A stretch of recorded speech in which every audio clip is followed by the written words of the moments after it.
The year, according to Baseball America, Mike Trout saw time in the bigs with the Angels this past season, but that's just the tip of the iceberg. It's the Arizona Fall League, the Rising Stars game, right here on MLB Network next.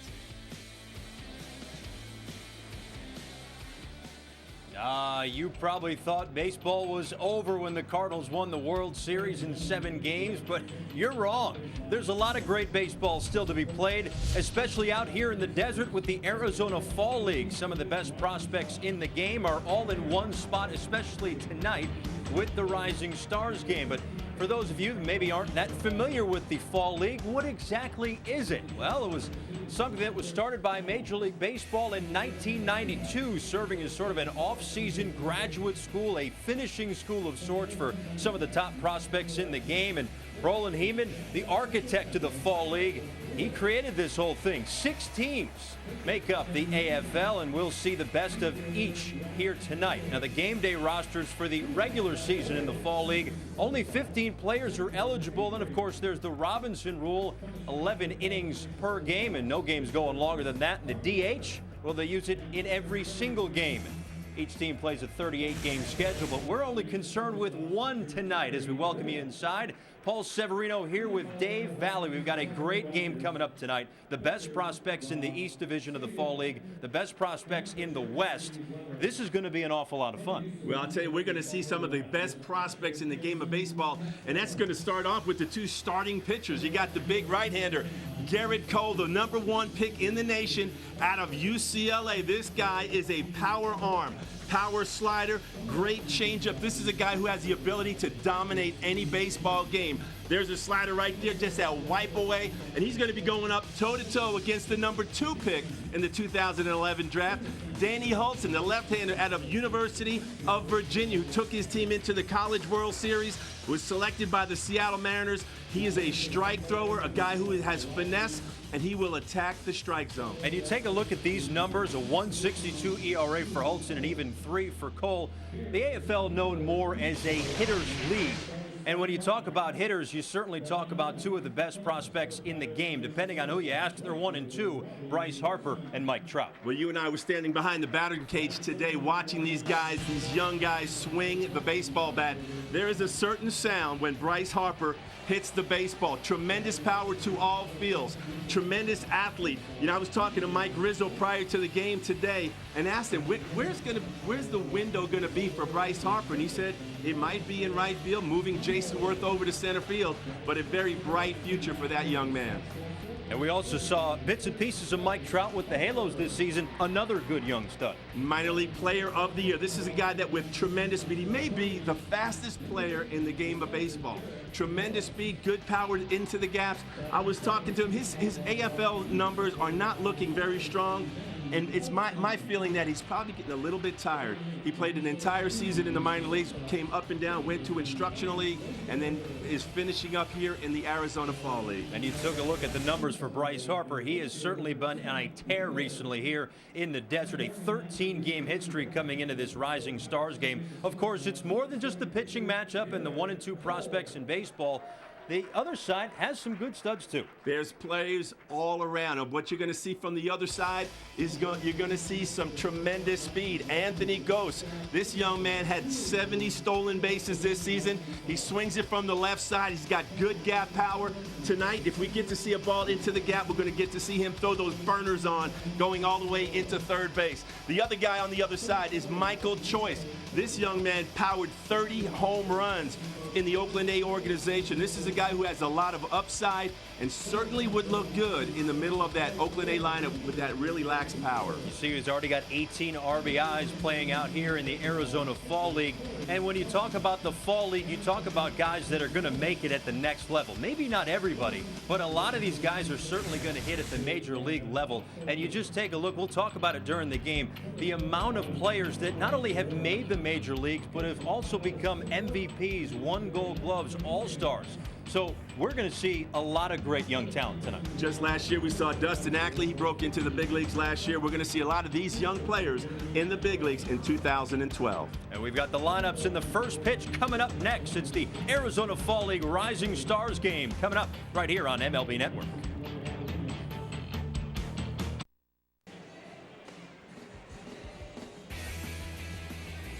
Welcome back to Surprise Arizona, getting set for the Arizona Fall League Rising Stars game. And tonight's lineups are brought to you by United Concordia Dental. We start with the East Division. Leading things off in right field will be Robbie Grossman. In center field is Mike Trout. We talked about him. We'll be sure to talk about him as the afternoon goes on. Junior Lake will play short and bat third. Cleaning things up, Nolan Arenado, the Colorado Rockies organization. He'll play third. Bryce Harper, you know him. He's DHing this afternoon. Derek Norris behind the plate. Ben Paulson is batting seventh, followed by Brian Dozier and Tim Wheeler. And they'll face Danny Hultzen, a 21-year-old, the second overall pick in the draft this past spring. And he can throw it, can't he, Dave? He's got a great arm, this young man. He is a guy that has the ability to command all three of his pitches. He's got a two-seamer that he's going to run down and away to the right-handers. He's got a good slider, something that may need a little bit more work on, but probably his bread and butter pitch is that tremendous changeup that has tremendous fade away again from those right-handed batters. And the first batter he will face is Robbie Grossman, and Hultzen 1-0 with a 1.62 ERA in 16 2/3 so far here in the Arizona Fall League. And he sets and deals. The first pitch is just outside for a ball. There's Robbie Grossman wearing a Pittsburgh Pirates uniform. What the guys are going to do tonight is wear the uniform of their parent club and the hat of their Arizona Fall League club. Here comes the 1-0. Attacking that outside corner, gets the strike, and it's a 1-1 count. Robbie Grossman, a switch hitter. He's got good power from both sides of the plate. This is a guy who had 127 runs scored this past season in the minor leagues to go along with 104 bases on ball. So good idea up at the plate. Fouls that one off, so it's now a 1-2 count. And Grossman coming into this game 12 strikeouts in 5 starts. Looking to get his first here. And he will, of the backwards K variety. So Robbie Grossman is retired, and there is one away. Tonight's defense is brought to you by United Concordia Dental. Going left to right on the outfield, it's Decker, Madison, and Myers. Third to first on the infield, Olt, Franklin, Cologne, and Turtislavich. Behind the plate is Betancourt, and you've seen Hultzen already. Another guy that you might be familiar with is Mike Trout. He steps in right now, and he'll swing through that one, and the count quickly 0-1. You mentioned Danny Hultzen likes to come right after hitters. He likes to establish strike one, not afraid of contact. That one's in there for a quick strike, too. So we've seen a lot of strikes thrown already here from Danny Hultzen. No stranger to the strike zone early on. That one's inside, so the count 1-2. You know what's interesting about Hultzen is he didn't play in the minor leagues this past summer, so his first action in professional baseball was right here in the Arizona Fall League. Trout swings through that one, so 2 quick strikeouts here for Danny Hultzen, and he's gone through a couple of solid bats, and we'll see another one right now with Junior Lake as he steps to the dish. 2 quick outs here in the top of the first inning. Danny Hultzen, there's that little changeup that fades away from the right-handed hitter, gets Mike Trout out on that front foot. Hultzen is a guy that the Seattle Mariners have great plans for this young man. I think that if he comes into spring training next season and performs the way they're watching him perform in the Arizona Fall League, he may have a chance to leave spring training with this ball club. That would be quite a rotation, a young rotation as well, if Hultzen makes it. With the way Michael Pineda pitched at times this season, certainly Felix Hernandez as well, as Junior Lake fouls one back. 1-1 the count on Lake, and Lake is tall. He is a tall shortstop in the Cubs organization, and we'll get into where guys may fit in their organizations as the night goes on. Whether or not Lake can get to short with Starlin Castro already in Chicago. Is Castro going to move? We'll get into all that. John Manuel from Baseball America will join us a bit later. They count now 2-1 from Hultzen. I had heard a lot about Junior Lake, and until today was the first time that I actually did see him.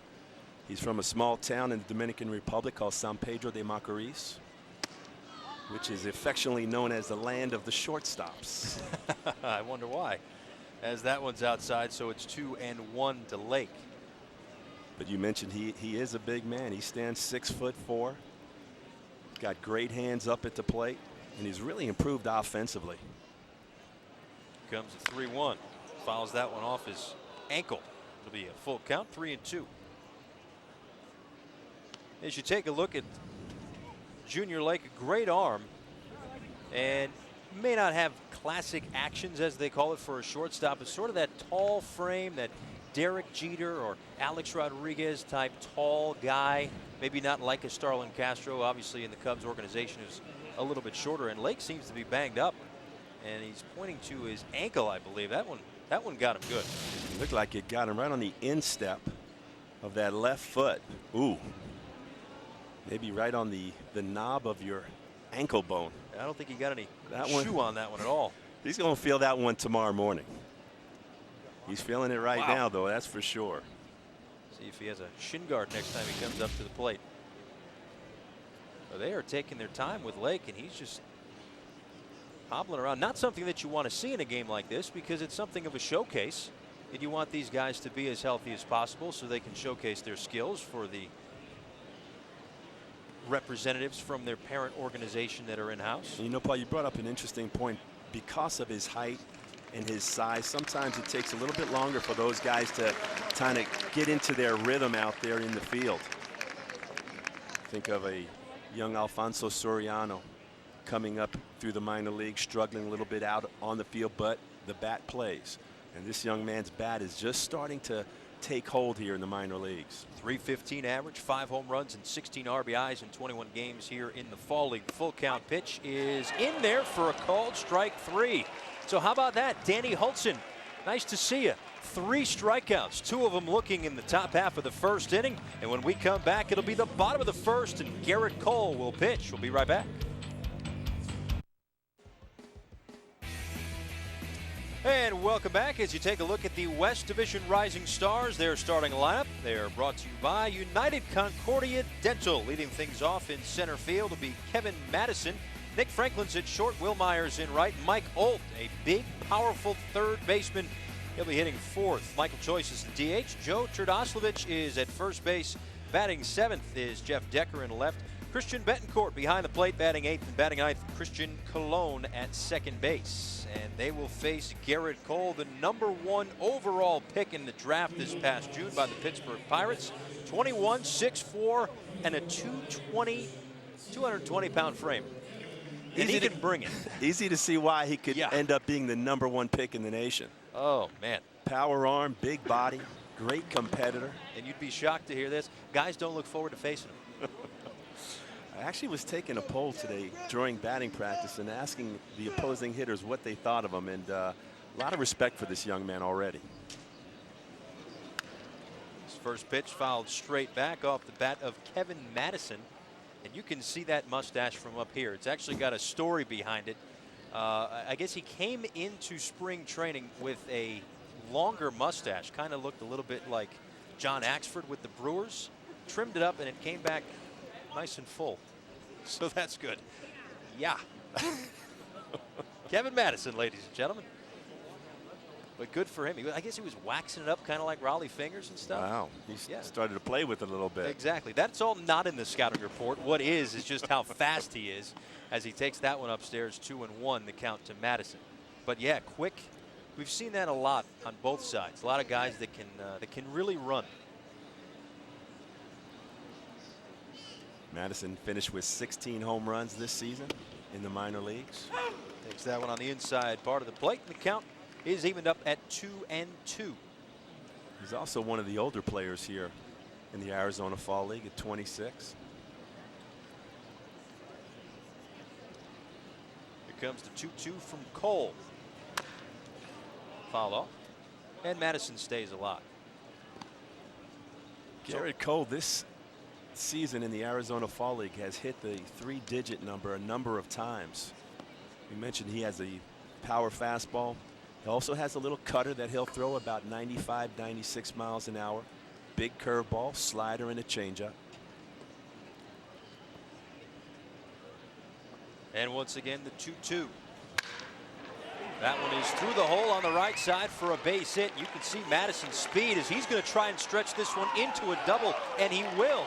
Fairly easily as well. How often do you see a double hit to the right fielder, right at him? Well, tremendous hustle from Madison right there, right out of the box. As soon as that ball was hit to the right of the first baseman, you could see he just put the the overdrive on as he made that turn around first base. Wow. I mean, you're used to seeing younger players who play the game right take big turns around first. No, he had double in his mind right off the bat. It'll certainly serve notice to the rest of the players on the field when he's up at the plate and also on the bases. That'll bring up Nick Franklin, who sends this one to left center field and deep. And that's going to get out for a home run. Nick Franklin with the home run to quickly put the West up 2-0. Nick Franklin, the Seattle Mariner farmhand, showing some good power the opposite way. Now today, the wind is blowing out. During batting practice, we saw a lot of balls going up onto that green veranda out there in center field. But this ball here was hit very well. Franklin actually led the A-ball team in Clinton in home runs and said it actually broke the record that was around for 49 years. And it will not get much easier for Gerrit Cole as Will Myers steps up. One of the many Kansas City Royal prospects who are here, not only in the Fall League, but certainly in this Rising Stars game, and a tremendous, as that one is inside for a ball, a tremendous farm system for the Kansas City Royals. We started to see bits and pieces of that throughout the season. Will Myers, another one of those guys that could be up with the big club in 2012.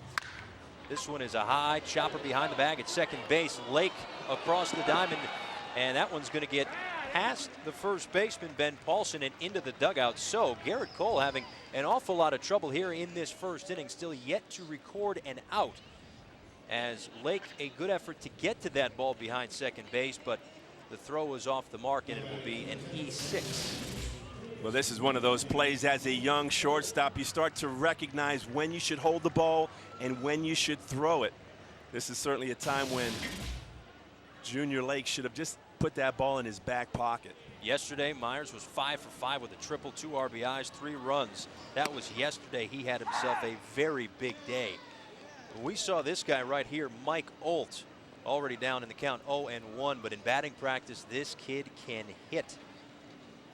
49th overall selection in the 2010 draft, part of the Texas Rangers organization. Fouls that one straight back, and the count is still 0-2. Olt has a great reputation as a professional, even at a young age of 23 years old. Great approach to the game of baseball. Olt has, go ahead. Played at the University of Connecticut. Olt has 8 home runs in the Fall League, and all of them have come at this ballpark. Did he check his swing? Yes, he did, so it's a 1-2 count. And with that said, of course, a member of the Rangers organization, the Rangers and the Royals actually share this facility in the spring. And we see that at a couple of different ballparks in the Fall League. And we'll be here the next 3 weekends, so we'll be kind of bouncing around a little bit, different ballparks. We'll get into that as the month of November rolls on here on MLB Network. Here comes the 1-2. That one's in the dirt. The count 2-2.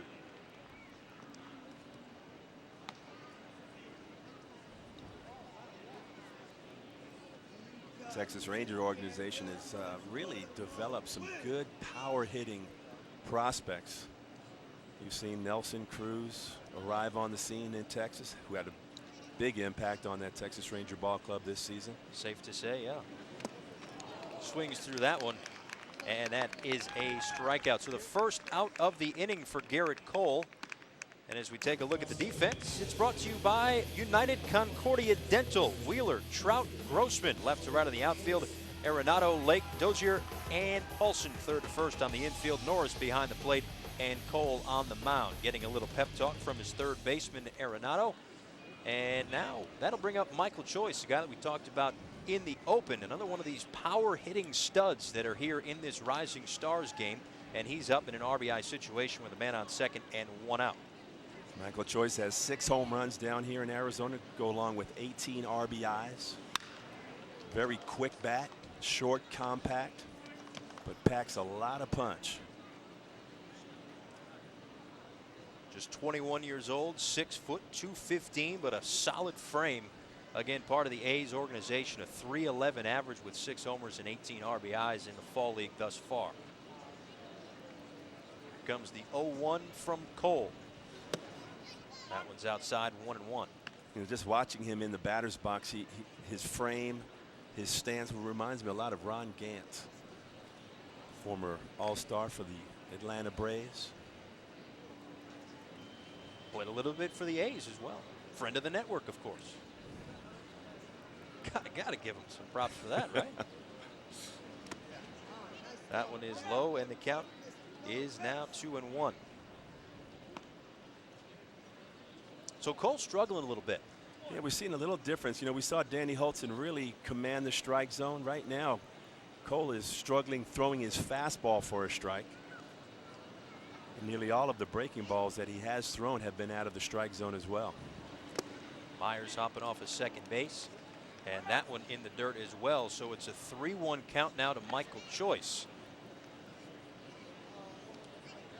Cole kind of staring down at the mound right there, not real happy with the footing.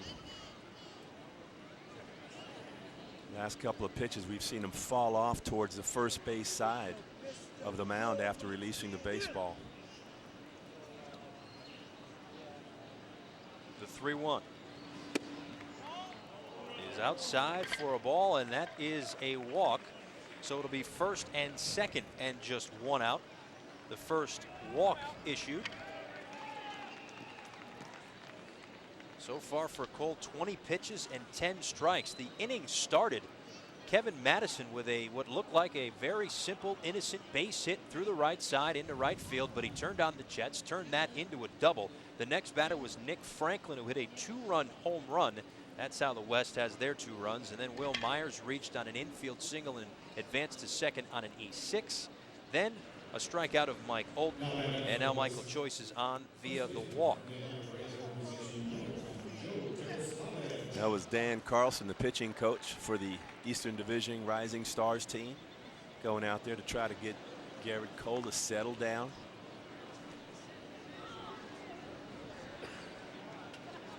So that'll bring up Joe Turdoslavich. Cole steps off. Good numbers for Turdoslavich in the fall league thus far. 349 average. He's got 5 doubles, 2 triples, 3 homers, 11 RBIs, and 16 games played. He takes that one outside for a ball, and the count is 1-0. But Cole is throwing 97 miles an hour, so he's still bringing it, but has not been able to harness it and really find the strike zone for effective strikes thus far.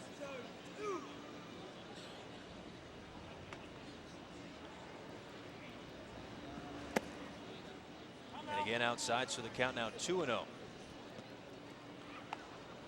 Didn't get a chance to talk to Cole before the game, of course, a starting pitcher. You never want to bug those guys. Done that in the past. They don't take too kindly to that, Dave. But did get a chance to talk to Bryce Harper before the game, another #1 pick, actually the year previous to Gerrit Cole, and you just wonder what kind of pressure these guys are under. Here comes the 2-0. And that's a strike, so it's a 2-1 count. Interesting pitch right there. 2-0 changeup to Turdoslavich. There's a look at Bryce Harper in the dugout. There is a tremendous amount of pressure for these young guys, but I think both of them, talking to Bryce Harper as you did before the game. Myers is on the move, and he is in there safely at third. Kind of hopping off the bag a couple of batters ago, so he tries to take the extra base. It's a steal for Will Myers, and it's a 2-2 count now on Turdoslavich. First and third, 1 out here in the bottom of the first inning. Gerrit Cole's pitch count running up there. We expected Cole and Hultzen will both throw 2 innings, and the rest of the pitching staff will probably go an inning each. Each of the pitchers will probably go about an inning each. That's the plan, at least. This one is sent in the air high and deep to straightaway center field, and the ballpark will not hold this one. Well out of here off the bat of Joe Turdoslavich. So it's a 3-run home run, and the West has opened up a 5-0 lead here in the bottom of the first inning, and Gerrit Cole has only retired 1 batter. Well, the players were talking about a high-scoring game with the wind blowing out here today, and certainly it is happening very quickly here in the bottom of the first inning, as the West have scored 5 runs off of Gerrit Cole. But you know, Paul, when you're not getting ahead, guys can start to eliminate certain pitches and just sit on that fastball. Even though he's got a good one, if that's all you have to worry about, you can turn it around. That'll bring up Jeff Decker. As you take another look at this pitch. Good short stroke from Trdoslavich.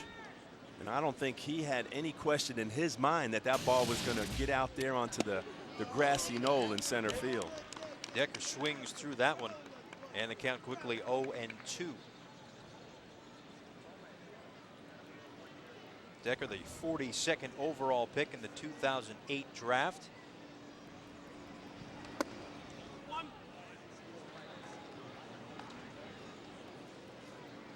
When talking about Decker, many people mention the name of Nick Swisher in his body style and his approach to the game. And a chopper to first. Paulson field and step on the bag for the second out of the inning. So it's a 3 unassisted. That's the second out for Gerrit Cole, but 2 home runs have already been allowed in this inning, and it's a 5-0 lead for Cole. And you see the catcher Norris coming out, and the skipper as well. And that is going to do it, I think, for Stu Cole as he comes out, or not for Stu Cole, but as Stu Cole comes out, that's going to be it for Gerrit Cole. Not the best first inning for Gerrit Cole, and what we mentioned is a bit of a showcase, but this is not going to change anybody's opinion on how good he is. This pitching change is brought to you by United Concordia Dental. When we come back, we'll set up the next pitching matchup and see if the West can get out of this inning.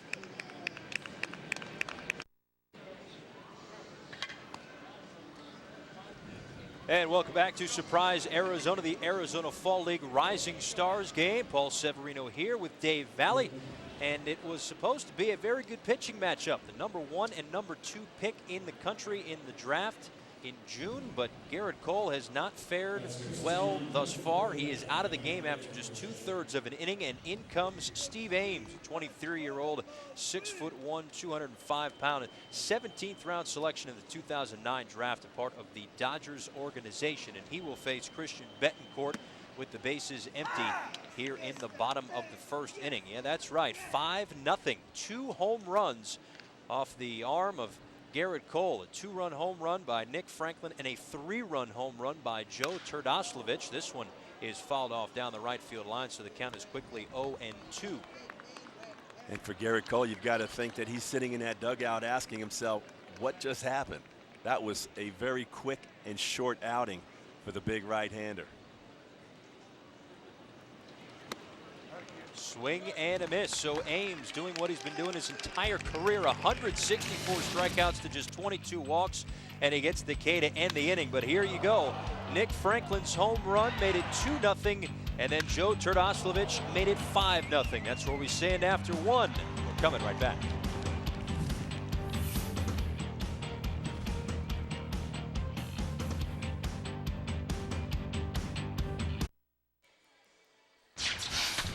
Well, Gerrit Cole out of the game after just 2/3 of an inning. Not a good start for him, but for Danny Hultzen in the top of the first inning, very good. 1 strikeout, 2 strikeouts, and 3 strikeouts. So Hultzen dominating thus far. And what was so impressive about that package right there is he struck guys out with each of his pitches, the fastball, the curve, the slider, and the changeup.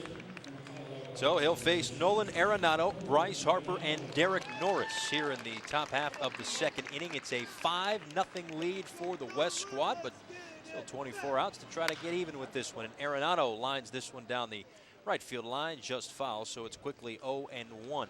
And that's really been the difference. I mean, granted, it's only 1 inning into this game, but the difference for Hultzen and Cole is one guy's got out in front of batters, the other guy hasn't. The ability to throw strikes. Strike 1 is a pitcher's best friend. I was talking to Tom McNamara, the scouting director of the Seattle Mariners, who drafted Danny Hultzen, and I asked him, I said, what made you just know that this was the guy that you wanted to use your number 2 pick in the nation on? And he told me he had watched him for the last 2 years, really watched him this season. Ground ball to second base. Nice play by Christian Colon over to first. And thus far, nobody has reached base for the west side, or rather the east side on offense, and that brings up Bryce Harper. And McNamara was telling me that there was never one time in all of the opportunities that he had to watch this young man pitch that he gave him a reason not to want to draft him. Tremendous makeup, and character that are just off the charts. He comes from a great family, great competitor. And that brings up Bryce Harper. And I'll tell you, getting ready for this game, had a real tough time trying to find any information on this kid. Nobody seems to want to write about him or talk about him at all. Yeah, right. Swings through that one, and the count even up at 1-1. You know, Paul, you had mentioned before about the pressure of a #1 pick in the nation. I think this young man embraces it. He's not afraid to be out there. He's not afraid to be on the cover of Sports Illustrated. I think he has embraced every ounce of it. And boy, can he hit. Today was the first time that I saw him hit in person, and he takes in the cage a nice, easy swing, and the ball flies off his bat. Takes that one outside, and it's a 3-1 count now to Bryce Harper. And what's amazing, too, about this kid is it's not that he can just hit. It seems like every tool in what John Hart would consider his toolbox is amazing. It's above average. He can run, hit for power, hit for average. And I think that's the one thing that he was very impressive this season is as he went from A ball to double A, he continued to hit, he continued to get better. You got to remember, this young man's only 19 years old. Yeah. Already in his second year of professional baseball at the age of 19. He would normally be a freshman in college, and this guy is playing against some of the best players in the minor leagues and holding his own. Actually doing more than holding his own. He's doing very well. 13-game hit streak here in the Arizona Fall League, but he has walked in his first at bat. You take a look at this. This is amazing. First player in Arizona Fall League history that's actually younger than the league itself.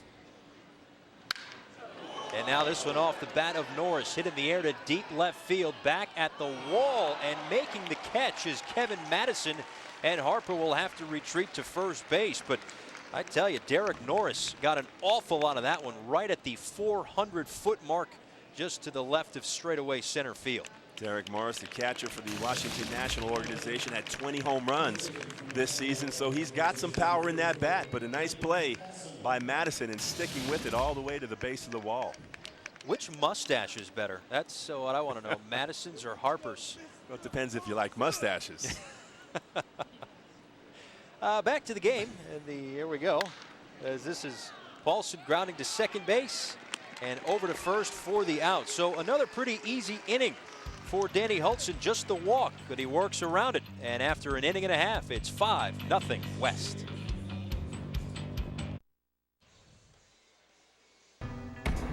Starting Monday, MLB Network keeps you in the know all the way through spring training with 3 new primetime shows covering all the offseason news of the day all in one place. Watch for them starting Monday, 7 Eastern on MLB Network. And as we welcome you back to Surprise, Arizona for the Arizona Fall League Rising Stars game. It's a 5-0 lead for the West. And we were all geared up for a great pitching matchup between the #1 and #2 pick, Gerrit Cole, against Danny Hultzen. Well, Gerrit Cole didn't really have it tonight, lasting just 2/3 of an inning. He gives up 5 runs on the strength of a 2-run home run and a 3-run home run. And now Christian Colon sends this one to deep left center field, but that will stay in the ballpark. Mike Trout puts it away, and very quickly, without even being able to meet Colon, there is 1 out in the inning. Stephen Ames still in for the east side as he came in to replace Gerrit Cole in the bottom half of the first inning. Again, just 2/3 of an inning for Cole. Stephen Ames came in that last inning, got a very quick out. Right-hander is a good sinker, slider, changeup. Also will throw a little off-speed breaking ball for a little get-me-over, strike 1. And that'll bring up Kevin Madison, who really got it all started in the first inning, as he sends this one to right field as well. That's going to get down, and if the last one was a double, this one might be 2. My goodness, the kid can fly, and he runs right out of the box. And again, that's what you really like to see out of these young guys, to play the game the right way from the lower levels of the minor leagues. Well, and you did notice how quickly the right fielder got over there and hustled, because he didn't want to be embarrassed twice. That first time up, he really turned on the jets as he came around first base. This time he was running hard all the way through the turn. And he's ready to go anyway. If that ball got away, he's ready to go again. Well, they better keep an eye on him over there at first base as well. Norris with a good arm behind the plate. That one's outside for a ball to Nick Franklin, who went deep in his last at bat, a 2-run shot. So Madison is on first right now. He doubled his first time, singled the next time up. And you take a look, 7 RBIs for Nick Franklin for Peoria here in the Arizona Fall League, but 2 quick ribs early in this game. He takes inside and the count quickly 2-0.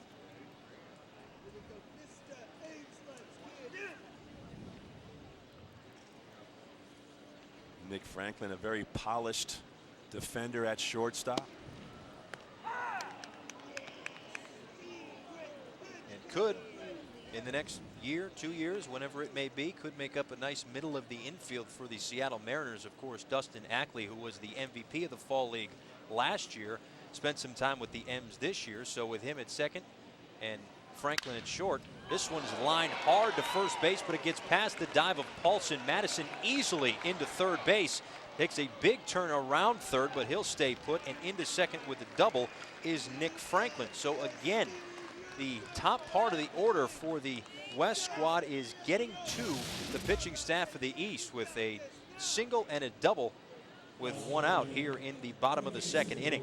Great approach right there from Nick Franklin, turning on this pitch, driving it past the diving first baseman. But I tell you, I really like what I'm seeing, the base running, the aggressive base running of this West Division team. Madison and now Franklin. And that'll bring up the right fielder Will Myers, who reached on an infield single but quickly advanced to second on an E6. An errant throw by the shortstop Junior Lake.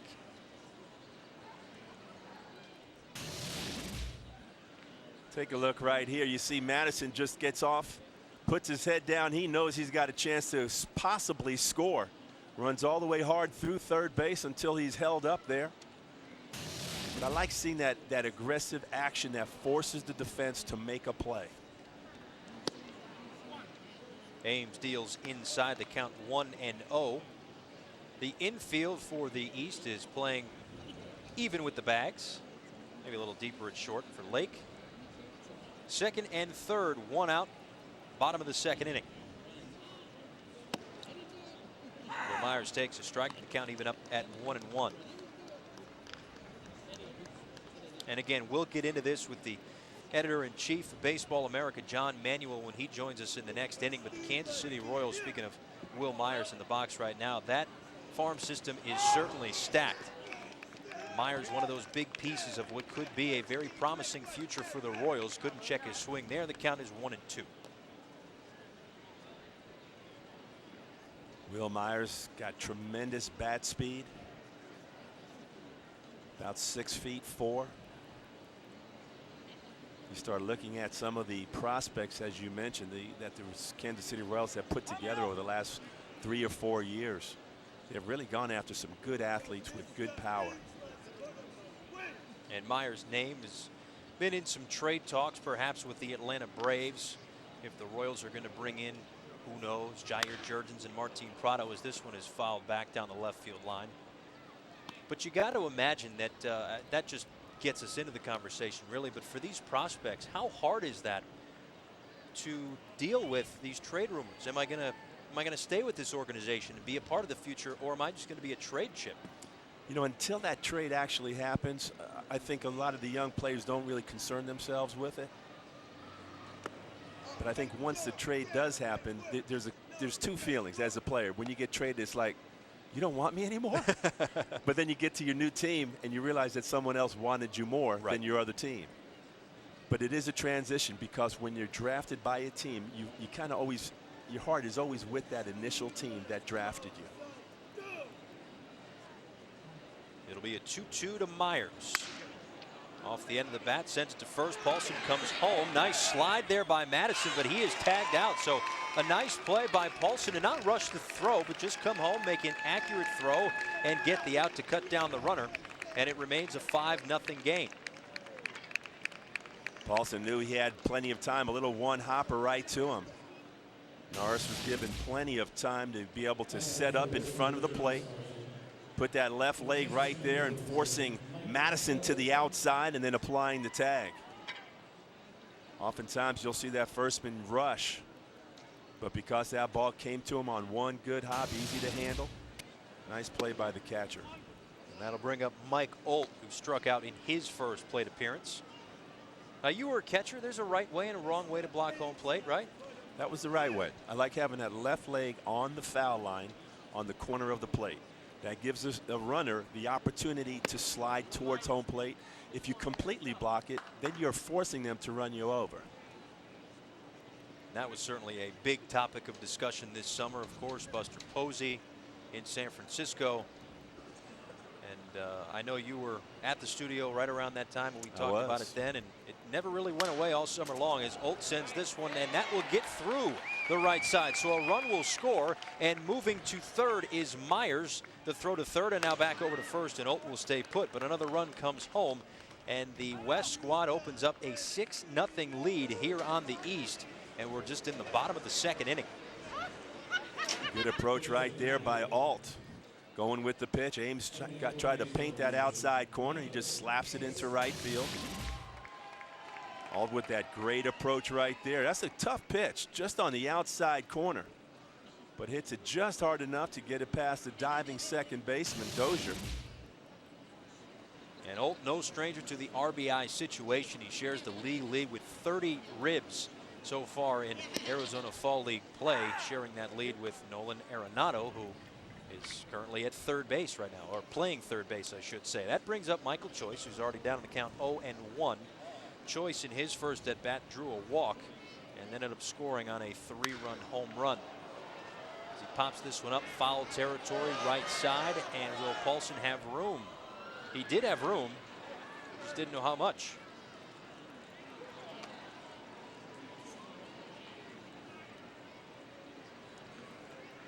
Looked like he had plenty of time to go over there and find the wall, but he started to drift. And whenever you start to drift, that's when that ball just kind of finds its way out of your reach. You take a look at the scouting report on Choice as he swings through that one. Perhaps comparisons to Jermaine Dye. We'll get into that as we move forward here, but at the end of 2 innings, it's a 6-0 lead for the West.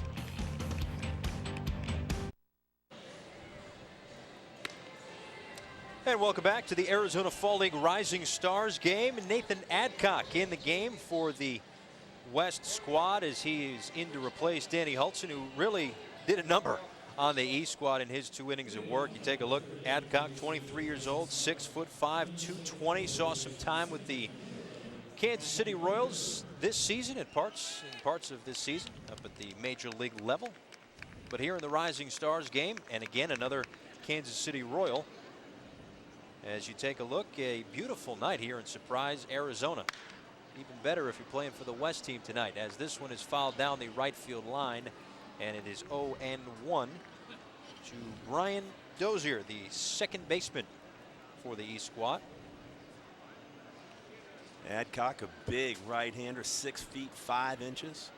Fastball, slider, and changes. Gets that fastball up around 94, 95 miles an hour. Heavy sinker to it.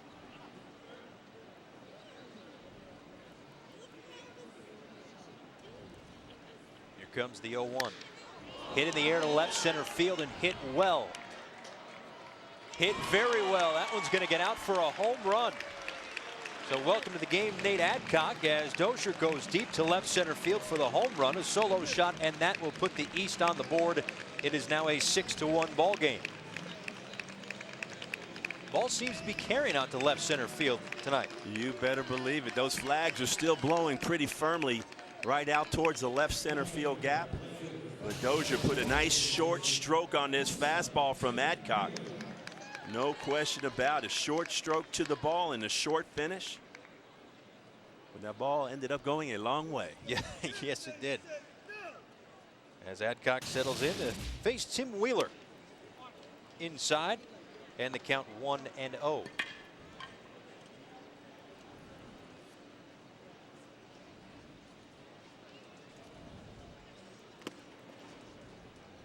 That one will find the backstop. Count now 2-0. Well, we got a second. Let's welcome in a guest here, the editor-in-chief of Baseball America, John Manuel. John, thank you very much for joining us and lending us all of your insight to these guys and a wealth of knowledge, to say the least, as Wheeler taps that one foul at home plate. As we welcome you inside our broadcast booth. Hi, everybody. Paul Severino here with John Manuel and Dave Valley. And we talked about it earlier. The Kansas City Royals, they are really stacked in their farm system, are they not? Yeah, they are. And the next wave for them has got to be pitchers. They graduated a lot of hitters to the big leagues this year. We saw Eric Hosmer. We saw Mike Moustakas, Johnny Giavotella. We see Will Myers in this game. But Adcock, I think, is part of that next wave of pitchers they want to bring to the big league so they can improve their win-loss record, not just their prospect ranking. And nice play over at first base by Turdoslavich, who also has a home run in this one. He fields and fires over to Adcock for the first out of the inning. Adcock showing some athleticism right there. Gets off the mound very quickly. Received a nice feed from Turdoslavich. This is a guy who was a Rule 5 pick last year. You know, in the winter meetings about a month from now, the Rule 5 draft will be there, and that's where teams at the end of this month set their 40-man roster. And he was left off the 40-man roster by the Pirates last year. The Royals picked him up and kept him all season. Well, speaking of the Pirates, that brings up Robbie Grossman, who struck out looking in his first at-bat against Danny Hultzen. Quick take on how Hultzen pitched tonight. He was really impressive. I think Dave hit on it when he said that he got those strikeouts in the first inning using his 3 different pitches. The slider was sharp. The changeup is always there for Danny Hultzen. Thought his fastball velocity was good. We've seen better from him during the college season at Virginia. And again, it's Turdoslavich over to Adcock for the second out of the inning. So 2 3-1 putouts back-to-back and 2 outs here in the top of the third. The other thing with Hultzen, Dave, I think you nailed it. I think he's got a shot to go to the big leagues next year out of spring training, and he'd be a tremendous compliment to Felix and Michael Pineda as a left-hander with stuff, but really it's command over stuff, even as good as his stuff is. Well, I think there are some opportunities there in that starting rotation. After the trade of Doug Fister to Detroit, it left a pretty big hole right there for adding another quality starter. And I think every manager would love to add another left-handed starter to their rotation. That'll bring up Mike Trout. Here comes the 1-0 from Adcock. That one's in the dirt, so the count 2-0. Now, Baseball America ranked Mike Trout as the #1 prospect. Starting a conversation with 2 outs is usually not a good idea. But why him? Well, for me, it's Bryce Harper, but Mike Trout is a more well-rounded player than Bryce Harper. Bryce Harper's more explosive, much more power for me, but Mike Trout's closer to the big leagues, and we'll see him run right here. He runs everything hard, he runs everything fast. But not fast enough, as he is retired 4-3 to end the inning. So after the home run off the bat of Brian Dozier, that's it. 3 straight outs, and that's just the only run on the board. 6-1 as we head to the bottom of the third.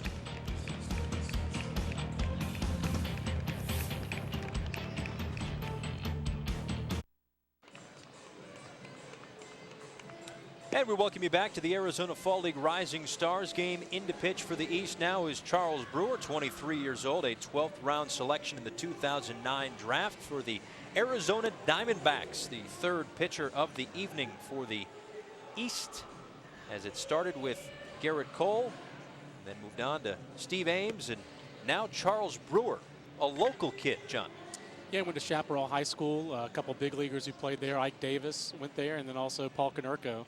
So, and then after his high school career, Charles Brewer wound up at UCLA and was a teammate of Gerrit Cole's, actually. When Gerrit Cole was a freshman, Charles Brewer was a junior. Our UCLA team in 2008, we ranked UCLA preseason #1.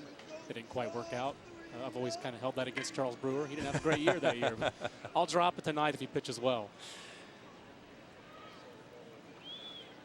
Played there with Brandon Crawford, who was a shortstop, now in the big leagues with the San Francisco Giants. First batter he'll face in this inning is Joe Turdoslavich, who homered in his first at bat. And actually, you mentioned Gerrit Cole and UCLA and everything else. Well, Cole is actually staying with Brewer during this Arizona Fall League season. So obviously that friendship going beyond college, as Turdoslavich will send this one toward the gap in left center field. And he rounds first. He'll head to second with a leadoff double. So 2 extra base hits off the bat of Turdoslavich. Again, he homered in his first at bat. It was a 3-run home run as you take it back to the first inning. A big first inning for this Wes squad. No cheapie, well over that 400-foot sign in left center field. In fact, last night, he's homered in 2 of 3 games coming into the Rising Stars game, so make it 4 of his last 5. Turdoslevich, last night he homered over that white fence near those flags out in right center field. As that one is outside to Jeff Decker. And if we could just go back to that shot for 1 second and see how far away the wall, the 379-foot mark is from. I mean, that is a blast. I'll tell you one thing that you have to love about Turdoslevich's swing. It's short, it's compact. He hits the ball to all fields, as evidenced by that double to left center. He's certainly showing some big power going on top of the grass out there in right center field. There's no questions about his bat. He was well regarded as an amateur, both at the University of Miami, Alaska League, then he wound up at Long Beach State for his bat. The defense is always going to be the question with Turdoslevich. Where is he going to play? 2-0 count to Jeff Decker follows that one. They'll find a place for him to play if he keeps swinging the bat like that. But they got Freddie Freeman at first base. He's no slouch, and I think Freddie Freeman's younger than Joey Turdoslevich, and he's already got that big league time. If Turdoslevich could play third base like he did some as an amateur, I think he would be right in line to be in Atlanta as soon as Chipper Jones decided to hang him up. But it looks like he's more of a first baseman. Here comes the 2-1 to Decker.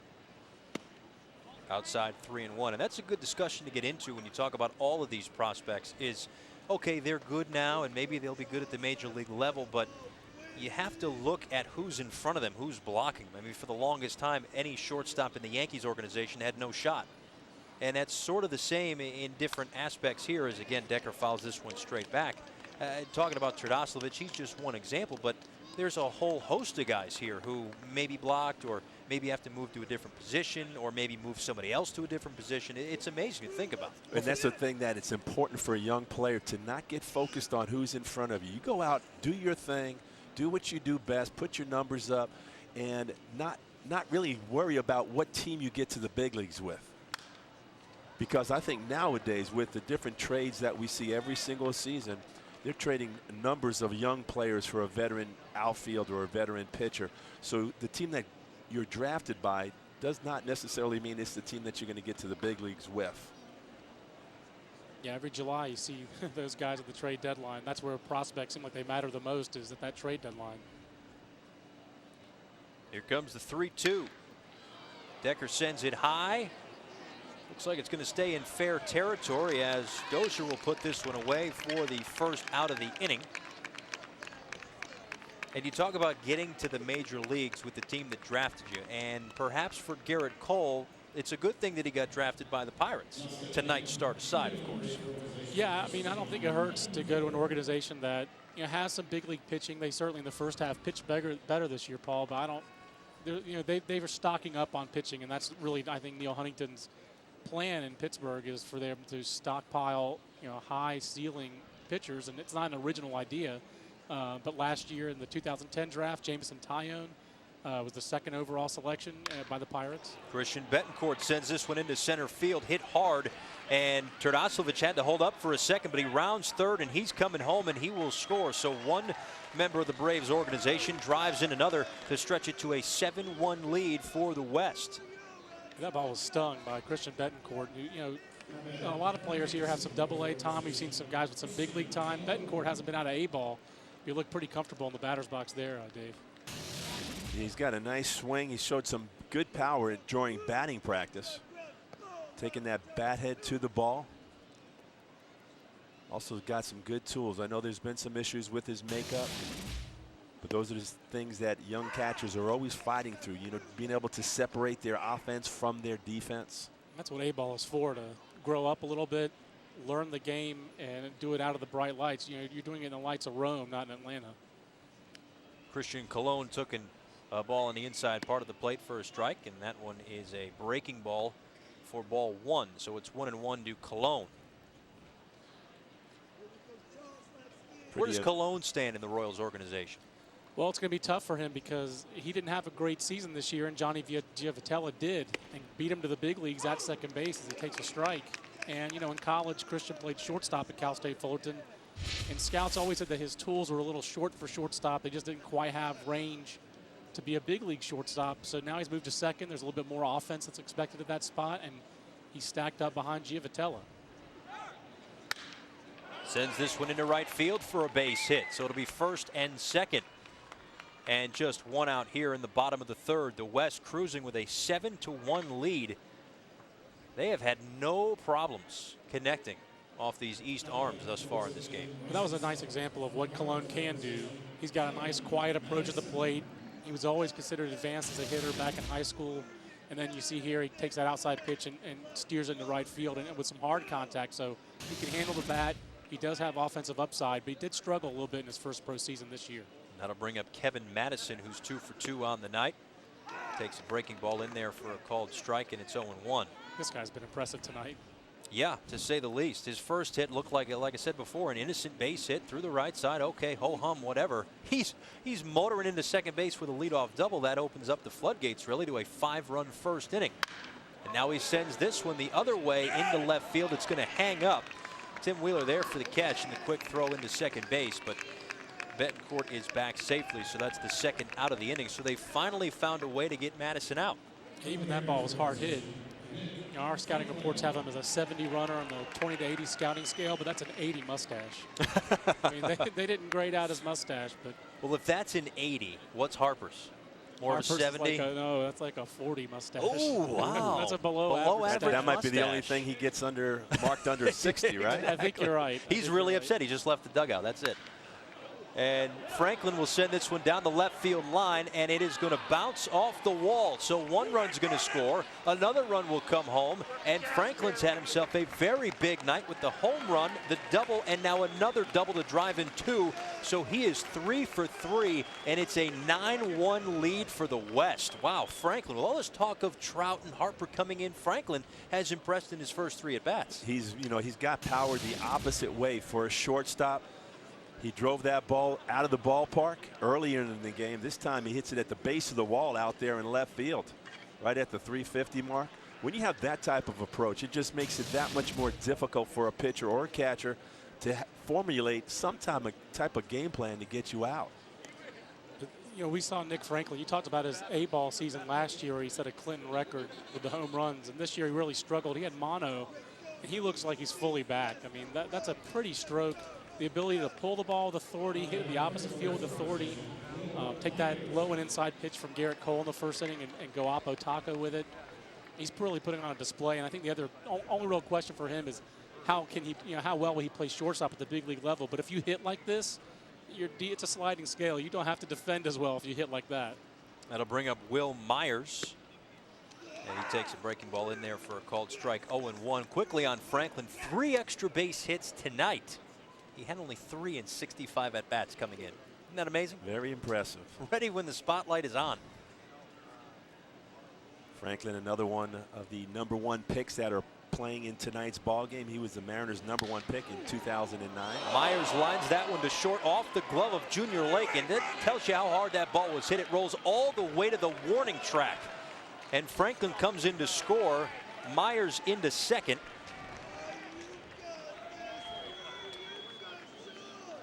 Now, we'd have to take another look perhaps from a different angle. I'm not sure if that ball maybe got lost on Lake or not, because it didn't look like it was hit over his head. We talked about the quick bat of Myers. It looked like Lake just kind of short-armed that ball. Looked like he maybe lost it in the lights, perhaps.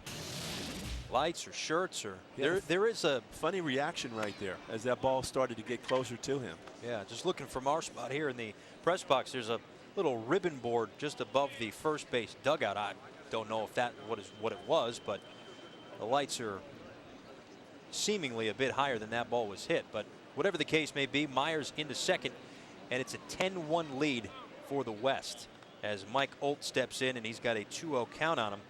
And Olt, again, we mentioned it before, how well this kid is. There you see that ribbon board. So we'll see. Who knows? We'll have to ask Junior Lake after the game. I think he just was surprised at how hard that ball was hit. That ball was smoked by Will Myers. It rolled all the way to the track, so it wasn't a cheapie. I mean, those are quick hands. For a guy who, I would say, if of all the players in this game, Will Myers' prospect stock took the biggest hit during the regular season, and he's doing everything he can in the fall league to get some of that back. That's in there for a strike and the count 2-1. I mean, his numbers, it's the AFL, so the offense, the numbers out here can get inflated. We see the wind blowing out, and a lot of pitchers aren't at full strength at the end of a long season.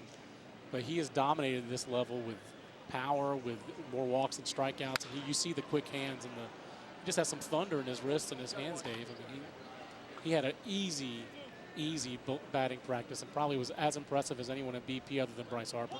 He was. He's got a very relaxed swing, short to the ball. I've been very impressed with a number of these hitters here tonight, including Mr. Alt right here.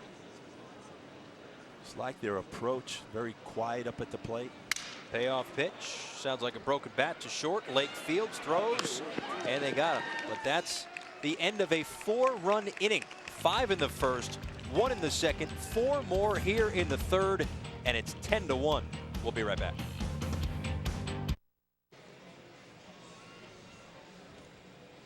And welcome back inside the broadcast booth. Paul Severino with the editor-in-chief of Baseball America, John Manuel and Dave Valley, all the way to my right. And we're 3 innings in the books, and it's 10-1. Not the game and the score that we would have expected with Gerrit Cole and Danny Hultzen going head-to-head. Well, Nick Franklin's been the story of this game. Yeah. I mean, just 2 doubles, the home run, the power that's been on display. But Danny Hultzen was pretty impressive, Dave. Those 2 innings, and that first inning couldn't have been really better. 3 strikeouts, 3 different ways to get strikeouts. Well, I was certainly looking forward to the matchup. Number 1 and number 2 going head-to-head. But Danny Hultzen is very impressive to me. His ability to throw strikes, to work ahead, and using all of his pitches there in that first inning really showed me something. I'm sure the Seattle Mariners are very pleased with his performance tonight. It's all about the Mariners right now, Paul. It is. And we have a former Mariner here as well, as Junior Lake sends this one to right field, and not able to corral it is Will Myers. A nice effort, but it will land in there for what will be a base hit. I believe they're going to score that one a base hit. So Junior Lake into second with a double. And didn't even really get a chance to introduce the new pitcher, and that's Wes Etheridge. And in and out of the glove of Will Myers in right field. But a long run to get to that one.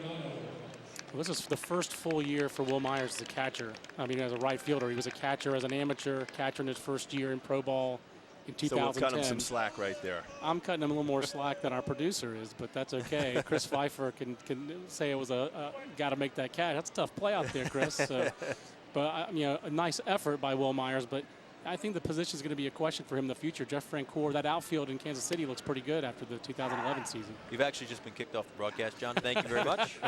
Appreciate it. Your stuff was great, but we'll call you. All right, so stepping into the box right now is Nolan Arenado, and he's down to the count 0-1. And Arenado, another one of these kids that can really, really hit. And it really goes to show as he takes outside for a ball. If you're batting cleanup in a lineup with Bryce Harper in it. Yeah, the thing that he does best for a 20-year-old especially is he really controls the strike zone. His manager in the Cal League this year was Jerry Weinstein, who's really been around the block, and I respect his opinion a lot. And he told us that Arenado controls the strike zone as well as any young player he's had for that age and experience level. Slow chopper to the right of the mound, and Etheridge will take it himself to retire Arenado, but moving to third will be Junior Lake. So man on third and 1 out, and that brings up Bryce Harper.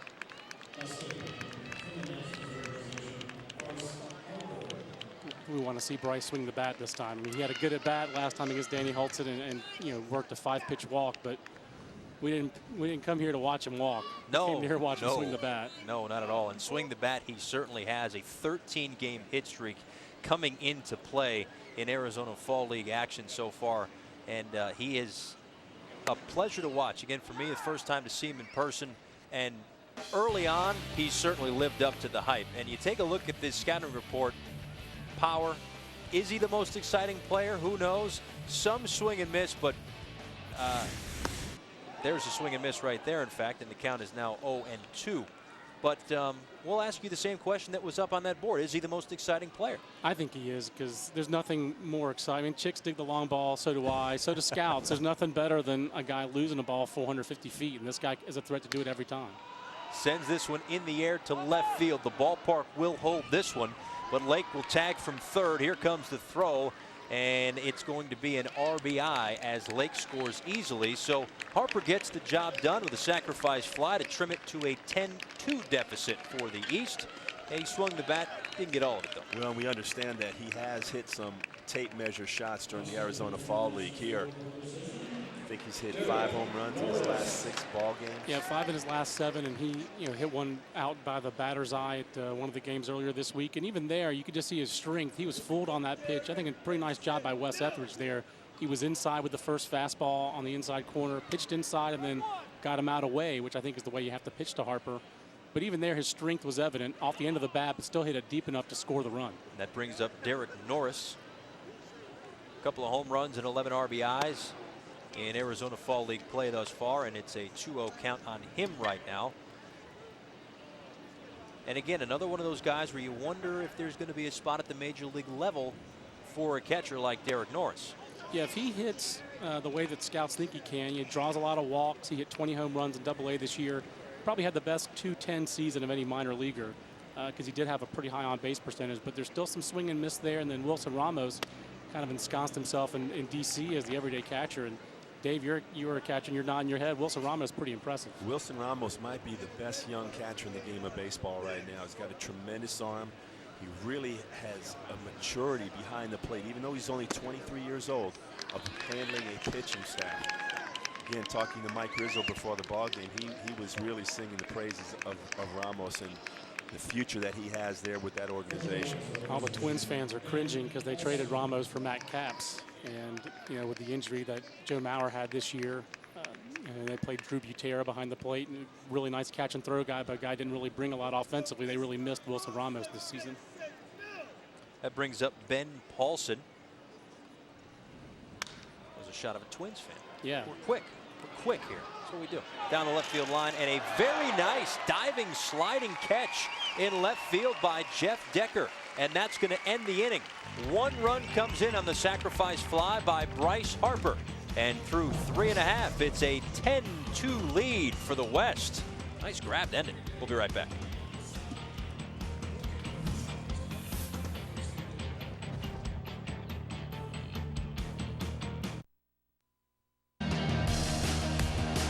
Welcome back. The Arizona Fall League has seen some of these guys before they became stars at the major league level. Carl Crawford, Josh Hamilton, Vernon Wells, just to name a few. Former Fall Leaguers have won numerous major league awards, 9 MVPs, 3 Cy Young awards, 3 World Series MVPs, 8 All-Star Game MVPs, 20 Rookies of the Year like Buster Posey, 9 batting champions, 12 hits leaders, 8 RBIs. I mean, the list goes on and on and on about what the Arizona Fall League really means to the future of Major League Baseball. These aren't just prospects and will they pan out or won't they. There's a very good chance. I think 60% of the guys that have played Fall League have made it to the major leagues, and most of them have made an impact. We'll see what kind of impact Terry Doyle makes on this game right now as he comes in to pitch for the East with a 10-2 deficit. And the first batter that he'll face is Michael Choice. Joe Turtislavich is on deck, and in the hole is Jeff Decker. But here we go in the bottom of the 4th inning. Choice takes a strike, and the count is 0-1. Paul Severino with Dave Valley on the call, joined, of course, by the editor-in-chief of Baseball America, John Manuel, taking you through the Arizona Fall League Rising Stars game. And it's been exciting. Even though it's a 10-2 game right now, it's been very exciting with the talent that we've been able to see early on in this game. Yeah, we've seen some velocity. We've seen some big-time power. We've seen some nice defense. We just saw from Jeff Decker at the end of last inning, and now we see a line drive off the bat of Michael Choice. And from where we're sitting, we could see how that ball just tailed to the right. I mean, these guys, when they hit it, they don't miss. And Choice has got a very short, compact stroke. Take a look at this right here. Fastball on the inside part of the plate. He stays inside of it. That umpire has to give a quick little 2-step right there to get out of the way. That's a great way. That was a great illustration of, you hear people talk about that staying inside the ball. You just saw right there in that replay with Michael Choice out of UT Arlington. That program's been on a roll with some big leaguers lately. The Tap Man, Ryan Roberts, and Hunter Pence. You know, Paul, you mentioned just some of the talent that we've seen here. We've seen and have talked a lot about the #1 picks, but here you have Terry Doyle, drafted in the 37th round, showing up here at the Arizona Fall League. I mean, that's the one thing that you have to love about the game of baseball. You don't it's just not all about the #1 picks. Right. It's about getting out here, developing, getting that opportunity to continue to refine your game. And I think Doyle's a great example of that. And Terdoslavich with a base hit through the right side. Choice round second. He will go to third. So Terdoslavich is on base again. Had the 3-run homer in the first inning, the double in the third, and another guy on this team who is now 3 for 3. So if we're naming an MVP, it's going to be tough. It's going to be tough. We got a couple different choices here. First and third, and nobody out here in the bottom half of the 4th inning. Terdoslavich always gets a little extra degree of difficulty for going through life with the name Joey Terdoslavich. So yeah, I know. I think he gets extra points for that with his 3 hits. It's been a tongue twister for us up here, that's for sure. I worked on it for 45 minutes last night. But he's shown the ability to pull the ball. He's gone the opposite way, and of course that home run was the dead center. Here's Jeff Decker as he steps in. 0-1 the count right now. Made a very nice play to end the top half of the inning, coming down and sliding down the left field line to make the final out of the inning. First and third, and nobody out. That one's in there for a strike, and it's 0-2. A real surprise for me with Terry Doyle hasn't been so much that he had some success. He had some success at Boston College. He had a great summer once in the Cape Cod League. He's over 190 innings for the year between the regular season and now the fall league. I'm kind of shocked that he's still pitching. As you watch Doyle work, one of the things that for myself as a catcher that I notice is he gets the ball, gets the sign, and pitches. Very similar to Mark Burley, the great left-hander for the Chicago White Sox. You love guys that work fast. They trust their catcher, they get the sign, and they go.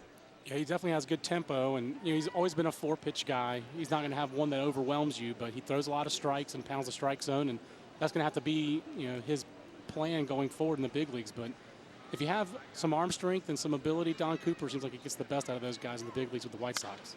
Brings up Christian Betancourt, who fouls this one off to the right side. And the count is 0-1. Now Betancourt from Panama, youngest player on the West, actually just turned 20.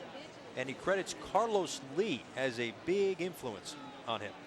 El Caballo threw out the first pitch at the World Cup in Panama last month. So he means a lot to a lot of baseball people down in Panama. They just hosted the World Cup. I didn't think I'd have a way to work in my international baseball passion. Oh, of course. We had the Netherlands beat Cuba in the World Cup last month. So wow. I'm very excited to get that in there. Was Greg Hallman playing for the Netherlands? He did not. It was a pitching and defense for the Dutch, since you asked. Tom Stoofbergen, one of my all-time favorites of the Twins organization, and then Rob Quartermans, who was the junior college pitcher of the year in Florida in 1997. Were you still playing in 1997, Dave? Yes, that was my last year. There you go. Well, that guy's 37 years old, and that's who beat Cuba. Betancourt able to check his swing. I may have to try out for that Italian team then. Do it. Absolutely. It's a passport team all the way. Mike Piazza was their hitting coach at the World Cup. So that's it. Just the other night on Hot Stove, I was talking with Ken Rosenthal. We were talking about Jamie Moyer coming back. He's 49 years old. And he said, hey, lefties that can pitch. And he mentioned Dan Plesac. This one is chopped to third, to second for one, over to first, and a double play. So they get out of the inning with the 5-4-3 around the horn double play started by Arenado. And it ends over at first. So that's going to do it for the bottom of the fourth. 10-2 West.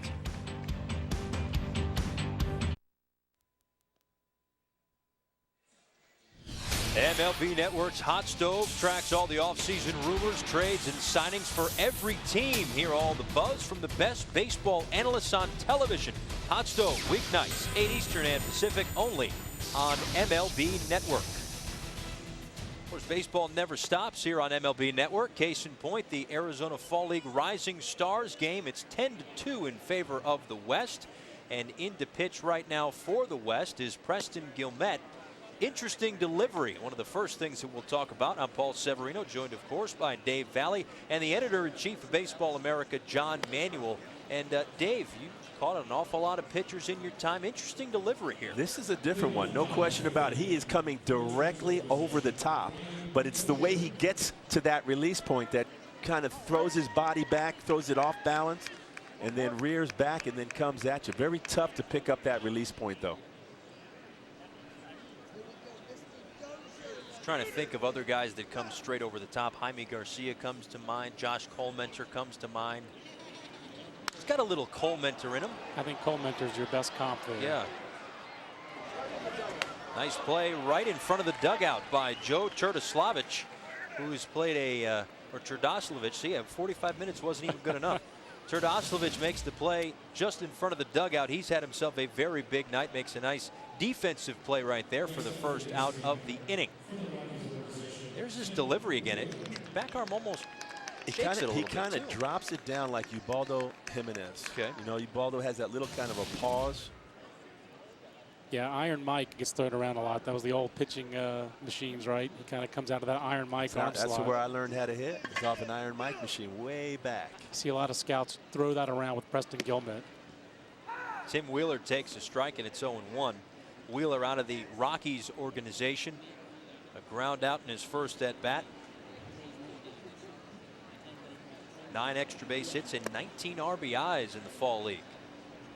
And Gilmet went to the University of Arizona down the road a ways in Tucson. There are a couple big leaguers who were in that bullpen when he was a starter. He was the ace of that Arizona rotation, but Daniel Schlereth and Ryan Perry, both now with the Detroit Tigers, were on that U of A team. Wheeler takes another strike, and it's 1-2. He's also got a fellow Indians farmhand who's in the bullpen with him tonight for the West All-Stars, Corey Burns, who also was a Wildcat at the same time that Gilmet was. That one chopped towards short. Coming in is Nick Franklin, but he cannot make the play. So reaching is Tim Wheeler. So a base runner here for the East. That's going to be ruled a base hit. And a 1-out infield single for Wheeler. That'll send it to the top of the lineup. And Robbie Grossman. Yeah, Franklin comes in hard on this ball. As you can see, it hits right off the end of the grass and then stays down. It kind of threw off of his timing just enough where he couldn't come up with it clean. Have to watch out for Wheeler on the bases. 20 stolen bases, or more than 20 actually. Only 30-20 guy in the minors all year long. So a well-rounded ball player is Wheeler. He's on first base, and again Grossman in the box, and he fouls this one down the left field line, and it will reach the seats. So it's 0-1. And Wheeler's got, like you said, the power-speed combination. He led the Cape Cod League in steals the summer that he really broke out. He's the first-round pick ever out of Sacramento State. Not really a baseball hotbed, but you know, his manager Stu Cole talked in the pregame about him maybe slowing down a little bit, getting a little bit worn out, but he ran hard on that one. Let's see if he runs the bases with a 8-run lead. Now you mentioned the Cape Cod League, and looking through player profiles and these guys' backgrounds, a lot of these guys have played in the Cape Cod League, and I know Peter Gibbons talks about the Cape League. I don't want to say nonstop, but he talks about it. He talks about it an awful lot. Speaks very highly of it, and we have seen that it works out for guys to go there. Yeah, it definitely is it's kind of like the Arizona Fall League for college. You know, you play in the spring, and then in the summer, usually the best players go to the Cape. But there's been a real proliferation of summer college baseball around the country, and you know, it's free labor, and you can put out a sign, game tonight, get 600 people there, and it's a business for a lot of places too now. So a lot of successful leagues, but none of them have the caliber of competition that the Cape has. As Grossman takes low, so the count 3-1. Grossman 0 for 2 with a strikeout looking back in the first inning and a ground out in the third. Man on first and 1 out. Just upstairs, and that's going to be a 1-out walk. So first and second now for the East here in the top half of the 5th inning. And that brings up Mike Trout. That's one of the things that Robbie Grossman does best. Led the minor leagues in walks this year. It's a good attribute to have if you can hit.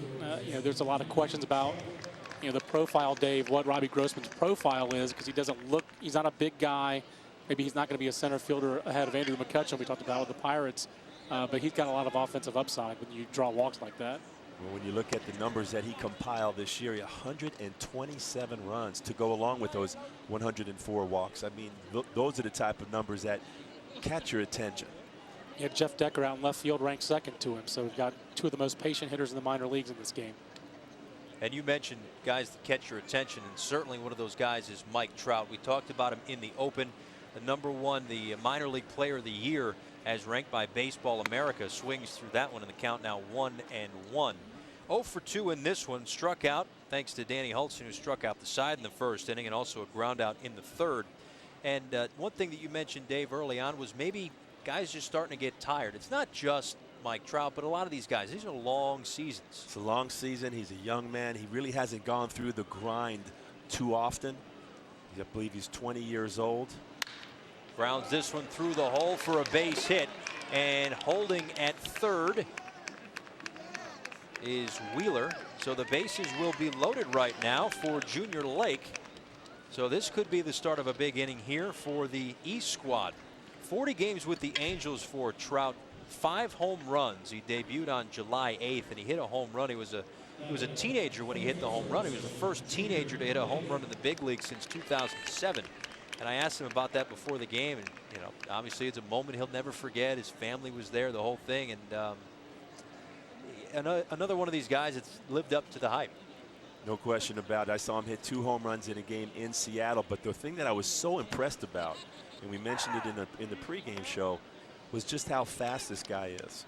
We put together a package back at the network this past summer, and they clocked him at 3.45 to first base. 3.45. I made him do it 4 times because I said, no, that can't be right. The clock's broken. But sure enough, it was a ground ball to shortstop. He was, you know, a little bit out in front, but boy, he can pick him up and put him down. Plus speed is what they call it. We've seen a guy like Madison who really runs, but Madison's kind of a little whippet, you know, greyhound kind of build. And this guy, Mike Trout, is not built like that. He's built like a linebacker. Junior Lake swings through that one, so he is retired for the second out of the inning. And Guillemette trying to work out of this mini jam here, even though he's trying to protect an 8-run lead.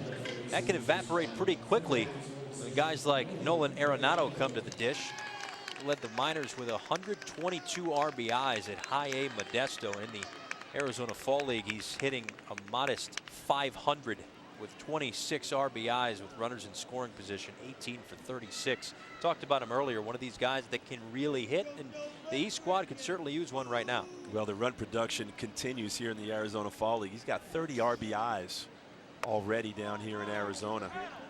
So that 120 RBI season was certainly not a fluke. And he just controls the strike zone so well, and he uses the whole field. He's not afraid to go to right field. We've seen a little bit of that in this game already. But the thing for him, you get a single here, you get on base, drive in a run, but also you have Harper on deck. Fouls that one back. Now, where does Arenado rank for the Rockies? Well, we're still putting their list together. He could be their #1 prospect. It's either him or Drew Pomerantz, the left-hander they got in the Ubaldo Jimenez trade. I think if you poll the 30 clubs, most of them would want that left-handed power arm like Pomerantz, who's already been in the big leagues. But Arenado's a profile third baseman with right-handed power. Those are hard to find. Second round pick of the Rockies in 09 lines it hard to Nick Franklin, and that's going to do it. So all that, they come up empty here in the top half of the 5th inning. It's 10-2 West.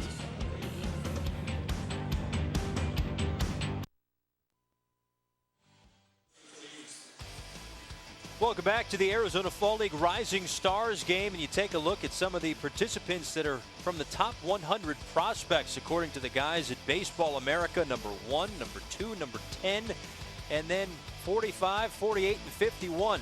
A handful of these guys are in this game right now, including Bryce Harper and Mike Trout, Will Myers. We've seen them. Christian Colon as well. Trey McNutt could work out of the bullpen a little bit later. So again, the bottom line is the best of the best are here. They play in the Arizona Fall League, and then more times than not go on to have pretty good major league careers. Paul Severino here with Dave Valley on the call, and joined by the editor-in-chief of Baseball America, John Manuel. And when you look at that list, I mean, you put that list together, you helped put it together. It's got to be tough to rank these guys. Especially Trout and Harper, comparing and contrasting those two guys, because they are different. And there are, you know, on our staff, Jim Callis, our executive editor, he's the Trout guy. He has Trout as his #1 prospect because he's a little closer to the big leagues, going to hit for a higher average probably than Bryce Harper. You know, for me, it's Bryce Harper, like we talked about before, because he's more explosive because of the power.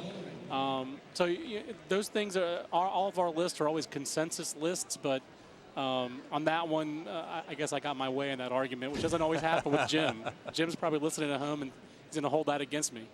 Well, for some of those guys, it's just about splitting hairs at that point. It is. It is. Somebody's got to be one, though. We don't like to go 1 and 1A. We don't do ties.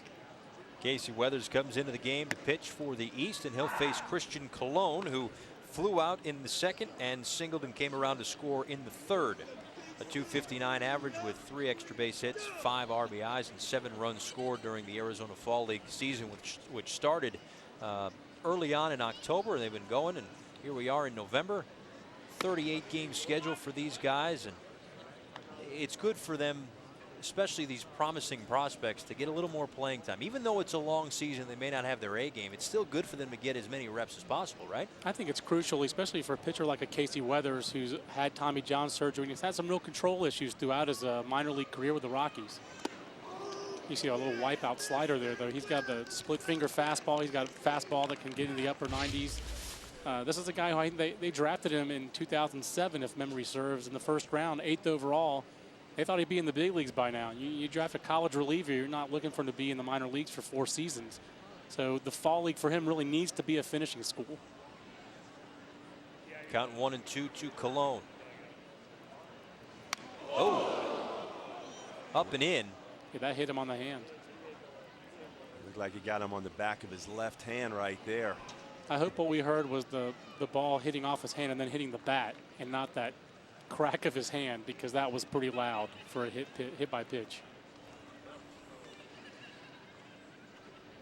So Cologne down, and have to take another look at this one to see where it got him. Here's a fastball that just gets away. Yeah, it looks like it. The good thing is, looked like his hand was off the bat and relaxed when it hit. And he's going to stay in the game. Now, why is that so important, Dave? Well, if you stay, if you got that hard bat behind it, it's like you have that hard surface, but when it is removed from the bat and then it hits, it has some action to relieve some of the energy that hits the back of that hand. Well, he's a Titan. He's a Cal State Fullerton Titan. Those guys are tough. So. No, he's a gamer. I tell you, one of the things that I learned about him, he was the first team captain in the history of the U.S. Collegiate National Team. It tells you a little bit about his character as a ball player and as a person. Yeah, that's usually, a lot of the top college players, if they don't go to the Cape Cod League, they play for USA Baseball, and he ran that team. They don't usually name a captain, like you said. Speaking of run, that brings up Kevin Madison for his 4th at bat. They finally retired him in the 3rd, in his 3rd at bat, but a double, which looked like just a cheap little single, turned into a double, opened up a big 5-run first inning for the West. 2nd at bat, he singled and made it all the way to 3rd, but did not score in a 4-run 3rd inning. Check that, in a 1-run 2nd inning. Count quickly 2-0.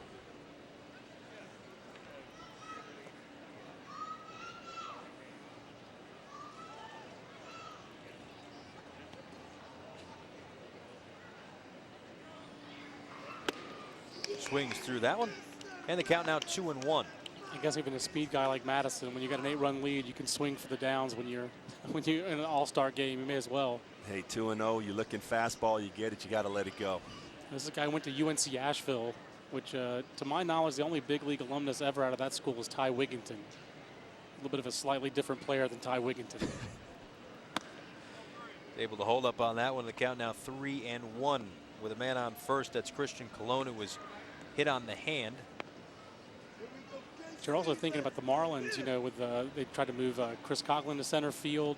He had some injury issues. Center field's been a little wide open for the Marlins since they traded Cam Maben. So maybe there's some opportunity in the major leagues for the new Miami Marlins with Madison. That one's in there for a strike because, at least for now, depending on what sort of deals are made, their outfield is pretty set with Logan Morrison. And look, I don't know. I don't talk to GMs every day, but I would think that Mike Stanton would be pretty close to untouchable these days. No? I think he earned the job. Madison will pop this one up in the shallow right center field. Back is Dozier. In to make the catch is Mike Trout. That's going to bring up Nick Franklin, who's had himself quite a night. First inning, a 2-run home run. 2nd inning, a double, and he came around to score. 3rd inning, a 2 RBI double, and he came around to score. So he's been a big part of this 10-2 lead for the West. Again, 3 extra base hits tonight. Had just 3 extra base hits in the first half of the Arizona Fall League season. So for whatever reason, he's been able to turn it on, and he's had quite a night, but he'll have his next at bat against the new pitcher. I'll tell you who it is next.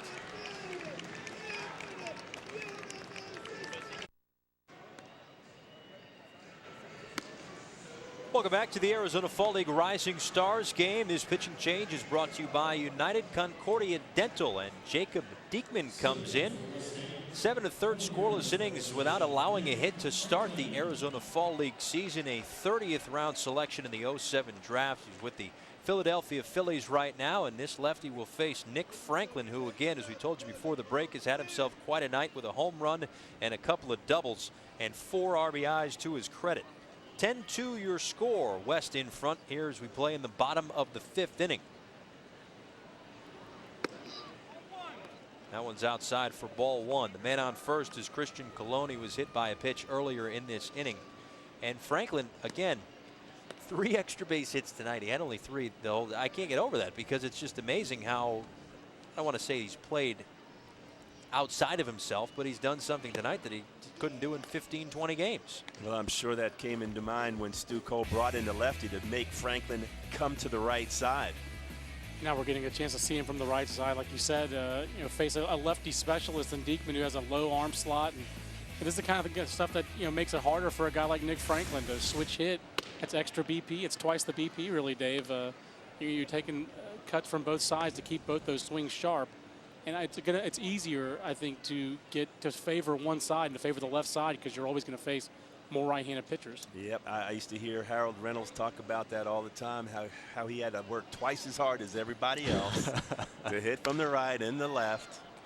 Fouls this one back, and the count evened up at 2-2. Well, the emphasis there is hit, not just run, but hit.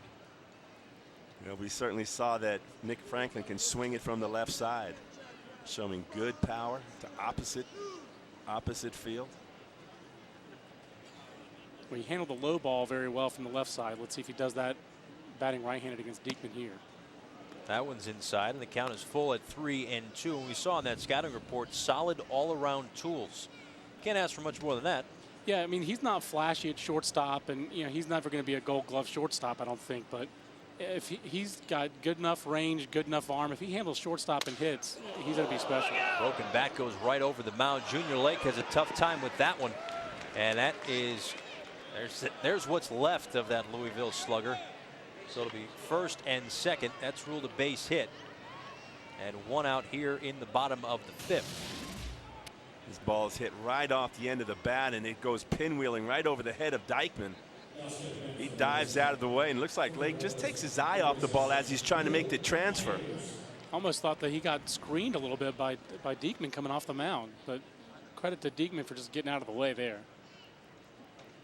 So it's another base hit for Nick Franklin. Franklin's 4 RBIs and 3 extra base hits are a new Rising Stars game record, and he has just set a new record with his 4th hit of the night. Julio Bourbon and Yonder Alonso in 2008 and 2009 each had 3 hits in this game. So quite a night for Nick Franklin, something that we have not seen in the Rising Stars game ever before. That brings up Will Myers. First and second, 1 out. Toward right field and hit well. Is it going to stay fair? No. This is a situation that you're not going to usually see in the big leagues. And this is one of the things that's great about the fall is that a lefty specialist like Diekman, which is what his role would be at the big leagues. But here he turns around Franklin, but now he's got three straight right-handed power bats in the middle of the lineup that he has to deal with in Will Myers, Mike Holt, and Michael Choice. In the big leagues, you'd see, if he was in Philadelphia, you'd see Mike Stutes come out of that bullpen, or maybe one of his good friends who tweeted about him tonight, Justin DeFreitas, who's a prospect in the Phillies organization. You might see a right-hander come out of that Philadelphia bullpen, but right here, Diekman's getting a chance to show the organization and all these scouts that are here tonight what he can do against right-handed bats. Myers sends this one down the right field line, but it'll reach the seats. The count stays 0-2. And again, we talked about it before. Obviously, these guys are with an organization right now, but there's other scouts here that may at some point down the line say, hey, I remember what he did. And they watch more than just tonight's game, but I remember what he did in the Fall League, in the Rising Stars game. And the next time it comes time to make a deal, hey, that's the one we want. Yeah, it definitely matters for evaluation. These kind of all-star games, a game like the Futures game. Myers rips this one into the gap in left center field, but there to cut it off is Tim Wheeler. But a run will score as Myers takes a big turn around third, and he drives in his mate with the Royals organization, Christian Colon, so that opens up an 11-2 game. And again, we talked about how good Will Myers is with the bat, and he shows it right there as he laces one in for an RBI single to make it 11-2. There's a slider down and in. Actually, it was a fastball, little cutter. Myers with that quick bat. Kind of a throwback. He's one of the few guys, I think he's the only guy here today, him and Bryce Harper, that go batting gloveless. Right. Did you ever do that, Dave? No, I wanted all the protection I could have every time I stepped on the field. Mike Olt takes outside for ball one. Olt with a strikeout, an RBI single, and a ground out. You grow up in New York and you play your high school baseball there when there's still ice on the field. You want something on your hands. Olt's a guy who played baseball in the Northeast as well, as he went to UConn, the University of Connecticut. He was teammates there with a couple guys got drafted in the first round this year. George Springer of the Astros went 11th overall, and the Red Sox first round pick, Matt Barnes, right-hand pitcher. Inside, count now 3-0. You have Diekman out there hitting 96 miles an hour on the previous pitch. So this is a left-hander with some real velocity, a tough slot. And these guys are still getting good contact off him. Franklin broke the bat, but now Myers with a double, and here's Olt working a walk. So you can have all the stuff. If you aren't locating it precisely, even at this level in the fall league against these minor leaguers, Dave, they can still punish you when you make mistakes. Well, and the perfect example of that is back in the first inning when Gerrit Cole did not have good command of his pitches. He was falling behind and then having to come back in with the fastball. And if a hitter, even at this level, and we certainly see that in the big leagues, if the hitter, all he has to do is worry about a fastball, doesn't matter how hard you throw. Michael Choi steps up with the bases loaded and one out here in the bottom of the fifth inning. His club already up 11-2, threatening to blow this game open even more, and he's got the power to do it. 6 home runs and 18 RBIs. 1 for 2 on the night with a .311 average. Outside ball 2. This is Jacob Diekman is really he's putting himself in a pretty deep hole. You're supposed to stop digging when you're in a hole, but bases loaded, and now he's falling behind Choice, and he's going to have to throw a fastball here, Dave, like you said, and Choice can just pick out a spot, not just worry about what kind of pitch it's going to be. Fouls that one back. I think he'd like to have that one back. It almost looked like he was fooled a little bit, didn't pick up the ball very well. Yeah, that wasn't a classic 2-0 hack. You can see he kind of hesitates right there at the end of his swing. Sends this one up the middle off the glove of Diekman. The tag and then the throw to first. That's a pretty flashy play.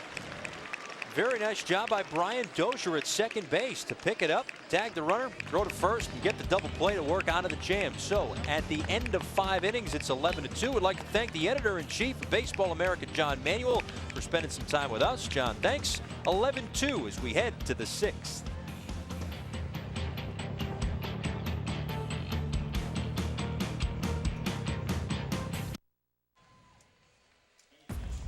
In the game of baseball today, statistics aren't just fantasy anymore. In fact, they've become the new reality. So think baseball as Brian Kenny hosts a brand new show, Clubhouse Confidential, premiering Monday, 7:30 Eastern, right here on MLB Network.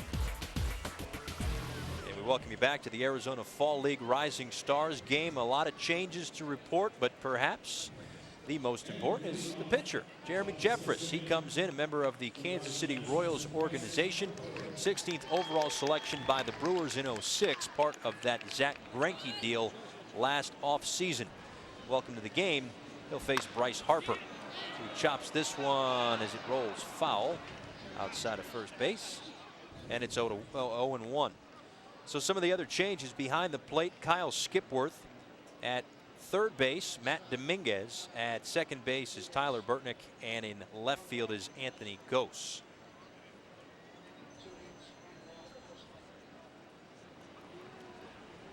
So that's where we stand here, top of the 6th inning. Paul Severino with Dave Valley got to spend 3 innings with John Manuel, the editor-in-chief of Baseball America. Great insight to some of these ball players and where they stand in organizations, who's in their way, things of that nature. That was great.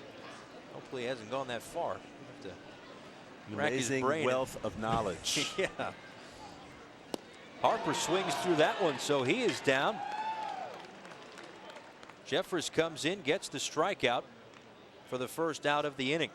Jeffress is a guy with a power arm. He's been clocked over 100 miles an hour during this Arizona Fall League, but here he gets Bryce Harper on a big breaking ball. But it was the pitches preceding that was 97, 98 miles an hour that set up that breaking ball. Derek Norris steps in, takes a breaking ball in there for a strike. Now Bryce Harper swung and missed on that last one. An awful lot has been made of, he swings a big bat, he has a big swing. That one's chopped foul. You notice that big swing, or you think he's made a little bit of an adjustment? You know, I think as he goes on and as he matures as a hitter, he'll start to back off of his swing. Right now, it's 100% every time he swings the baseball bat. With his type of power, he doesn't have to overswing every single time. Maybe, you know, you get a 2-0 count, 3-0 count, you get the green light. But he's a guy, if he could learn to just be a little bit more consistent, putting the bat on the ball, and I think that's going to happen for him. He's too smart a player. He works too hard at the game of baseball. Those things will come to him as he gets more repetitions out on the field. Talked to him before the game, and of course he was with the Nationals in spring training as Norris swings through that one for the second out of the inning. So 2 strikeouts for Jeffress. 2 quick ones, in fact. And again, Bryce Harper talked to him before the game in spring training with the Washington Nationals. He has high expectations for himself. When you see this kid play in person, you understand why. But did not make the club out of spring training. Was a little bit disappointed with that. Again, with those high expectations, that makes sense. But he said that it was a humbling experience. There were a lot of different things that he needed to learn. And that's the thing about baseball. No matter how long you play or how long you're around it, you're going to learn something new every day. And no matter how good you are, the game will eventually bring you to your knees. This is a humbling game. It's a difficult game. And you talk to any of the greatest ball players, from the Ken Griffey Jr.'s to the Willie Mazes, and they'll tell you there are times that this game just, you struggle, and you have to learn, and you have to adapt, and you have to get back up and go back out there. And that's just all part of that process. Ben Paulson takes outside, 98 miles an hour on the gun by Jeffress. And that's the thing, and I remember talking to Dan Plesac in the studio at different points in the season, and it's so much a mental and physical game. Paulson follows that one back, but it's 2 games. You got to play 2 games. And a lot of guys are great physically, but maybe can't handle it mentally. You notice that too? No question about it. I think the talent level, the talent we see on this field here tonight, every one of these guys has the talent to play in the big leagues. Whether they have it between the ears or not, as they grind out every single season to get there and stay there, that's the question. Well, there you go. 3 strikeouts for Jeremy Jeffress. A quick inning. We head to the bottom of the 6th here on MLB Network. This offseason intentional talk is already a trending topic, and fans like you have spoken. Sound off on Facebook and Twitter right now and join the conversation. Intentional talk with Kevin Millar and Chris Rose, weeknights 7 Eastern on MLB Network.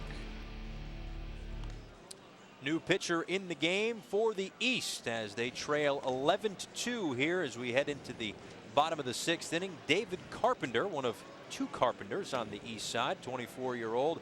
6'3", 180, 9th round selection in 09. And of course, as you see in his uniform with the Los Angeles Angels of Anaheim. Carpenter, who's a converted catcher, has a fastball in the low 90s, curveball, slider, and a changeup. Lots of changes. It took all the way to the 6th inning for my scorecard to become a disaster. That's good. I'll get those to you in just a second, as Joe Turdoslavich will step in.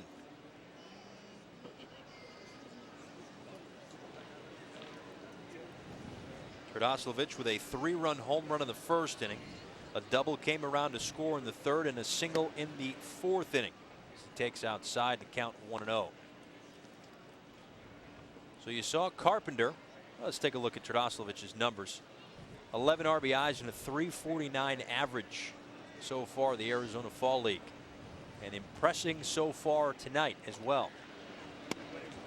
There's a strike, and it's 1-1. So you saw David Carpenter on the hill. Jason Castro is the new catcher Joe Panik takes over at second base. Ryan Wheeler is at first. Gene Segura is at short, and Xavier Avery is in center field. So the eraser got an awful lot of work in the commercial break. It's a 2-1 count now to Tardasso. How you doing over there, Dave? I've given up. Good. I'm just following you. I'll tell you, it got hairy in the first inning. I'm looking at it like, uh-oh. All I know, what would we do without Matt Verskerzen's scorecards? We'd be lost. Thank you, Matty. Yeah, absolutely. I stole a few more from his office the other day. That one's upstairs, 3-1. That's, of course, because we'll be back, Dave. We'll be back next week. We'll be back the week after. This is going to be good. As we said in the open, you thought baseball ended when the Cardinals won it all. Oh, no, no, no. Baseball never ends. Not at the Baseball Network. No, not at all.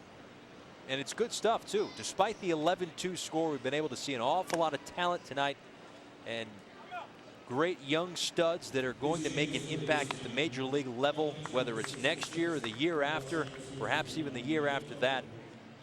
Hopefully you watch this game, learn a thing or two. Definitely more from John Manuel than me. You're going to see that young man right there. Gerrit Didn't even Cole. laugh out of you. You're not even paying attention to me. Unbelievable. Yeah, Gerrit Cole. There you go. Gerrit Cole. Exactly. You're working. You're working. I'm trying to do stand-up. Gerrit Cole really struggled in that first inning, giving up 5 runs in the bottom of the first. It's going to bring up Anthony Gose, one of the defensive replacements in the last inning. One thing, the first thing I noticed with Gose, as my comedy routine continues, a dead ringer for Nyjer Morgan. Yes, I see that. I can see that. Because we're walking around in the clubhouse before the game, like, why is Nyjer Morgan here? But it's not. It's Anthony Gose. Fouls that one straight back, and I should know this guy. 16 homers, 17 RBI, 70 stolen bases rather, at Double-A New Hampshire, and the 70 stolen bases, second in the minors in 2011. Started with the Blue Jays, then went to the Astros. Now he's with the Jays, so we'll see. Again, bounced around a little bit. Boy, that is one of the most brash and toolsy players in the minors. Kind of like T-Plush. T-Plush, exactly. Well, brash. T-Plush is it. But yeah, part of a Brett Wallace deal. So that's the thing. We've mentioned it a couple times already tonight. Some of these prospects, they stick with their organization all the way through. The one that drafts them, they move up. They have great careers with that organization. Some other guys bounce around a little bit before finding a home. Such has been the case so far for Gose. Did he check his swing? They check down at third. And Stephen Barga, the third base umpire, says he went around, so it's a strikeout for Carpenter. And that's going to bring out the skipper, Stu Cole, to make a pitching change. As you take a look at this last pitch from Carpenter. He goes, tries to hold up, but I think he came through that strike zone right there. His hands start to lead. But that bat head definitely came through the hitting area. So that's going to do it for David Carpenter, but a man is on first base. And one out here in the bottom half of the 6th inning, 11-2 West.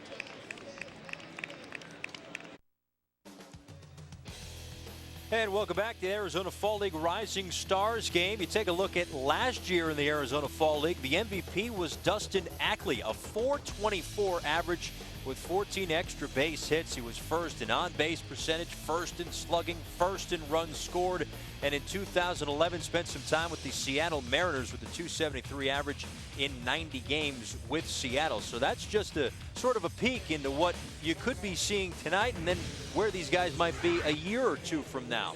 Who's on the mound right now for the East? We exchanged one Carpenter for another. David Carpenter out, Chris Carpenter in. 25 years old, 6'4", 220, a third-round pick in the 2008 draft, and he's with the Chicago Cubs. They'll face Kyle Skipworth. That pitching change brought to you by United Concordia Dental. As you're talking about Dustin Ackley, the Arizona Fall League was a springboard for him going into spring training last year, which eventually brought him to the big leagues in 2011. And I think we're going to see the same type of opportunities for guys that we're watching tonight that are going to go out there and make an impact. I think back 2 years, Arizona Fall League, there was a young player, young catcher by the name of Buster Posey, who joined the San Francisco Giants mid-season and probably was their MVP of that second half. Kyle Skipworth takes a ball, and the count now 2-1. And yeah, a lot of talk this year was whether or not the San Francisco Giants could repeat as champs. And Buster Posey's such a big piece. And I remember asking Harold Reynolds on air just after that injury, did they win the championship without Posey? He said he didn't think so. Yeah, I agree. I think the impact that he had, his bat, but also behind the plate when they went on to win the World Championship, handling that veteran pitching staff, he was kind of mature beyond his years. He was like that big trade in the middle of the season. Yeah. And the trade was just from AAA to the big leagues, and the impact that he had was really immeasurable for that ball club. Now you did it. You caught in the major leagues. And what is it like having to kind of wrap your mind around the defensive part of the game, whether it's calling pitches or learning a pitching staff? How tough is that? Well, I think that's why he was so impressive to me, was he handled that like a veteran behind the plate, even though he was a rookie stepping up in mid-season with a veteran pitching staff. And then, oh, by the way, he was a major offensive force on that club as well. And most of the time with young catchers, you see them have a difficult time separating the offense from the defense. Skipworth with a chopper to third, or the third baseman, Arenado, makes the play, and that's going to be a nice little double play to end the inning. So just like that, Carpenter gets out of a mini jam, I suppose you could call it. At the end of 6, it's 11-2 West.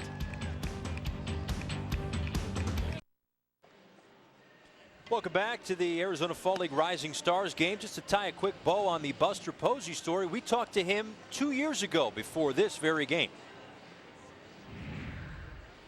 I like being involved with each play. Shortstop, you might get 2 balls a game or 10 or 0. So at least with catching, you're going to be involved each play, and just building that relationship with the pitcher and trying to get on the same page with them. I think you just look at the, some of the past players that have been here. What are the ones? You look at Gordon Beckham last year, who was here and had a great rookie season. And, if you're a fan of the game, you're going to get a chance to see some great young talent. Yeah, we've certainly seen a lot of great young talent so far tonight. Again, Buster Posey, one of the brighter stars in the game, and really too bad that couldn't see more of him in 2011. But we'll see some of Jed Bradley right now, the 15th overall selection in the draft just a few months ago. He's with the Milwaukee Brewers, 21, 6'4", and 224 pounds, coming out of the left side here. Jed Bradley graduated from Georgia Tech. Big, strong body. A lot of people would liken him to like an Andy Pettit type of pitcher. He's got all 4 pitches, very smooth stroke as he comes towards home plate. The first batter he will face is Joe Panik, who gets his first at bat of the night. The 2011 Northwest League MVP sends this one foul down the left side, and the count is 1-2. I was talking to Joe before the ball game, and he, like many of the players here, was drafted in June, and he said, he goes, I didn't want to wait around trying to fight for every last penny. I wanted to get started. Signed very quickly, went to the Northwest League, won the MVP, led the league in hitting, graduated from St. John's University. There's some happy Giant fans that they picked Joe Panik. Here comes the 2-2 in the dirt, 3-2.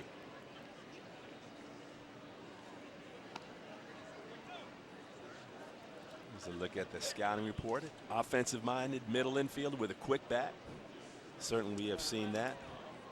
And a real baseball player. I don't know if there's a better compliment that you could pay to a player than to say he's a ball player. Yeah, as he fouls that one straight back. A couple of first-rounders going head-to-head right here in Bradley and Panik. And yeah, you spend enough time around John Hart, and you get these little nuggets. That guy's a guy. That's what he said. That's deep. That's exactly. It's so simple, but yet it's so complex. Yes, he's a guy. Well, this guy swings and misses. Joe Panik is down on strikes.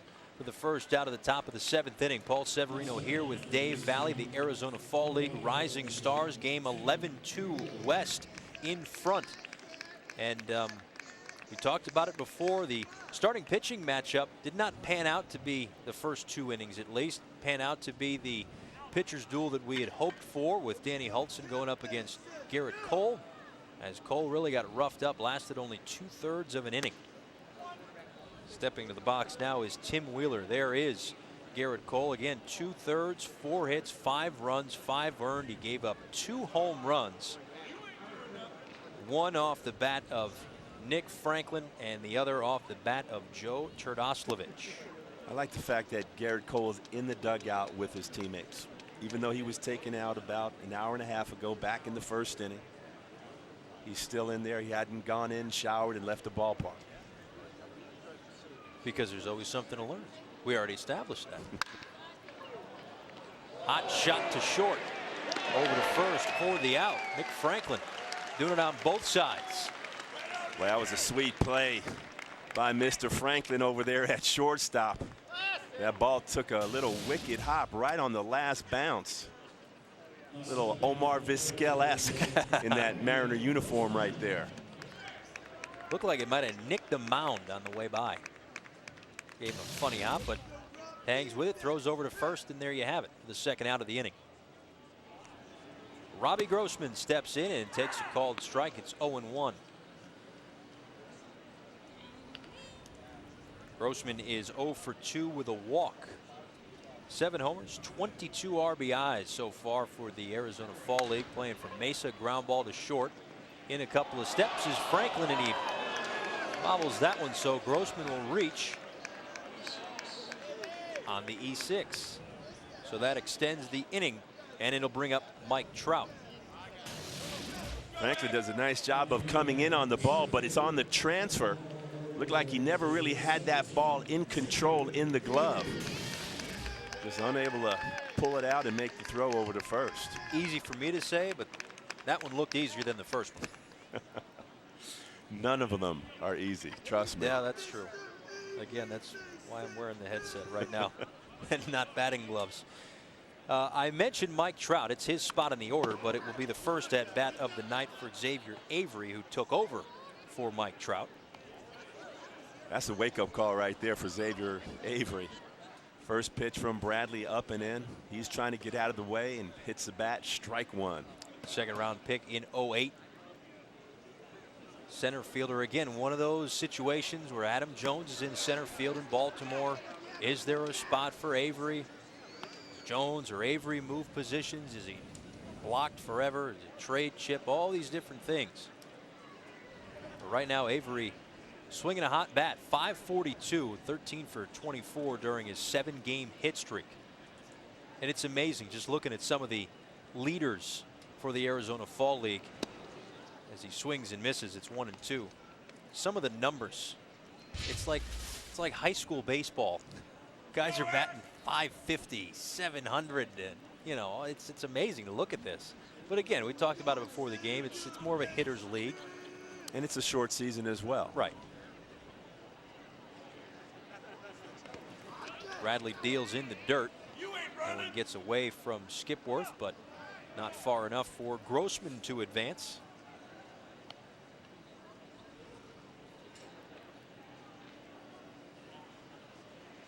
Bradley throws all 4 pitches. His fastball in the low 90s.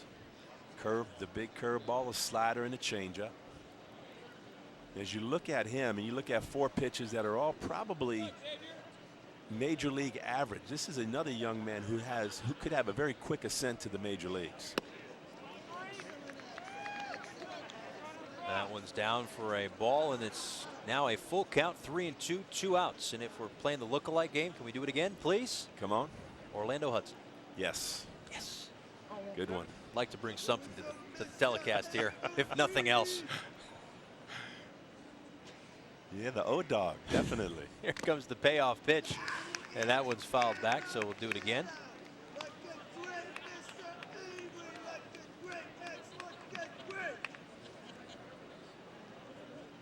Number 3 prospect in the Oriole organization. Tremendous speed out there in center field. A lot of these guys have been blessed with some good speed. Just looking again, different scouting reports for these guys. A lot of them can fly. Great athletes. But he swings through that one, and that's going to do it for the top of the 7th inning. So the East unable to put any runs on the board once again.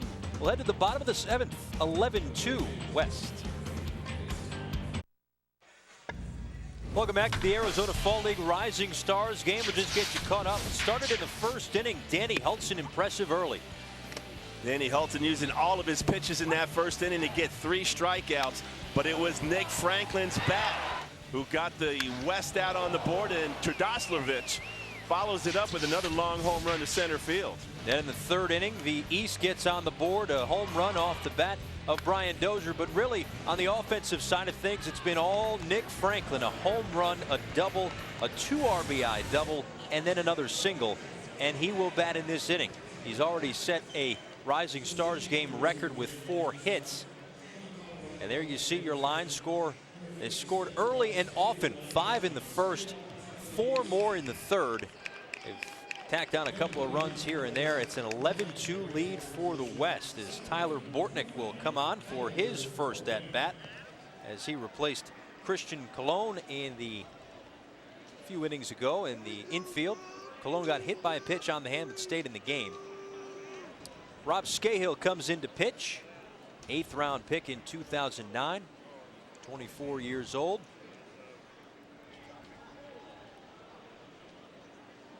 Big bodied righty will face Bortnick in there for a strike. Scahill, fastball, slider, change. Another guy that throws in the low 90s. You know, it's funny, you know, you think back 15, 20 years ago, how many guys we were talking about throwing in the 90s? Now it's commonplace. Yeah. Mid 90s, upper 90s. It's amazing the velocity change in the game of baseball. Yeah, you mentioned it. Guys can't get away with throwing 91, 92 anymore. No, that's almost below average. Yeah. Unless you're a left-hander and you got a lot of movement. Yeah. Or you're Jamie Moyer, you can throw 50. At 50 and 50 miles an hour. That's Bortnick sending one out to center field. Avery puts it away for the first out of the inning. So yeah, it's amazing. You got, when you think about it, you got Jamie Moyer who's thinking about coming back, and talking to Ken Rosenthal a few days ago, he's coming back. And then you got guys that are 19 years old here. You're talking about a 30-year difference. Yeah, Jamie has children that are in college, actually playing, I think, at UC Irvine. Wow. Maybe he's trying to kind of do like the Griffeys did, have father and son playing the same Major League Baseball game. There you go. As Kevin Madison will chop this one foul. Madison, a starter in this game, 2 for 4 with a double and a run, but that double didn't find any gaps at all. Just a base hit between first and second, and the wheels that he showed hustling into second base to lead off the game for the West squad. And again, that opened up a big 5-run first inning. Comes the 0-1. Fouled off 0-2. So it was a double. Came around to score on the Franklin home run in the first, a single in the second, lined out in the third, and flew out in the 5th. Madison, one of the older guys here in the Arizona Fall League at the age of 26. But you can tell he's a very polished ball player. Swings through that one, so hits in his first 2 at bats, but he's been retired in his last 3. That's the second out here in the bottom of the 7th inning, and that's going to bring up the guy that could be the MVP of this Rising Stars game if it all holds up. He's 4 for 4. We'll see if Scahill has an answer for Nick Franklin. I'd have to say he's the front runner right now. Yeah, I would say so too. 4 here in the for 4, bottom of the 7th. 2 doubles, homer, 4 ribbies. Got 4 RBIs tonight, 7 RBIs in the season. Have a night.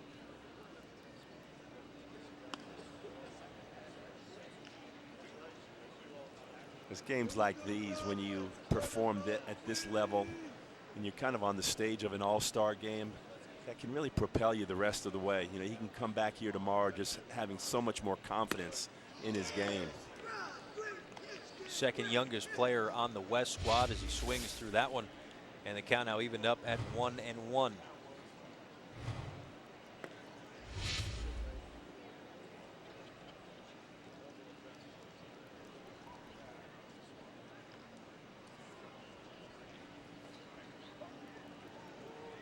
Cahill steps off, and Franklin, as we mentioned before, a member of the Mariners organization, last year's MVP of the Arizona Fall League, another member of the Mariners organization, that's Dustin Ackley, played in 90 games for the M's this season, as Franklin fouls this one off down the left field line, and it will reach the seats. Yeah, it didn't take long for Dustin Ackley to parlay his .424 batting average here in the Arizona Fall League to great success in the AAA level in Tacoma, and then ultimately getting the call to Seattle, where he found himself hitting in the #3 spot. Ackley last year was also a member of the Arizona Fall League Rising Stars Classic.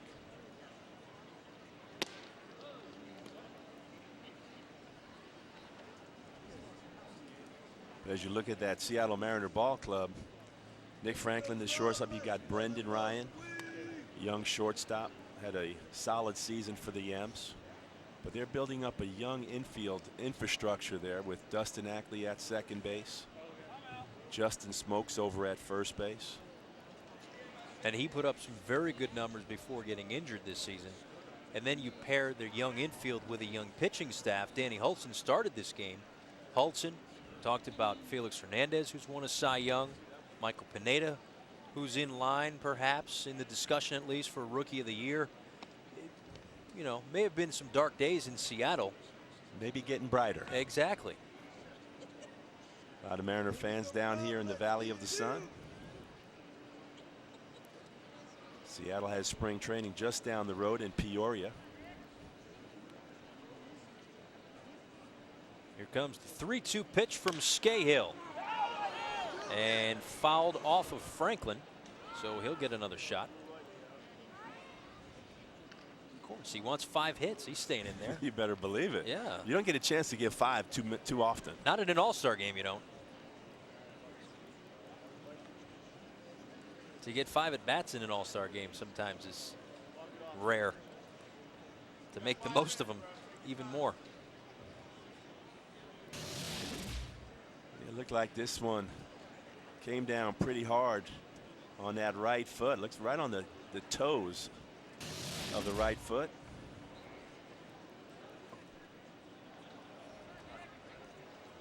That's never a good feeling. No, not at all. Earlier in the game, we saw Junior Lake foul one off his foot. He was down for a few minutes. Ended up staying in the game. Line foul. Count stays 3-2.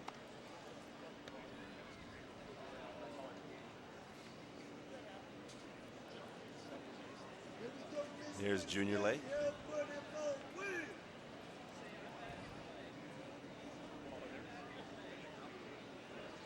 Franklin, a first-round pick, 27th overall by the M's in 2009, follows another one back to really extend this at bat. He's not getting cheated. With 2 strikes, he's gone into that 2-strike approach, fouling off some tough pitches from Scahill to stay alive. That's what good hitters do. Franklin at .281 with 7 triples, 18 steals, 64 runs scored in 88 games between Double-A Jackson and High-A Desert. Also Rookie League Arizona Mariners.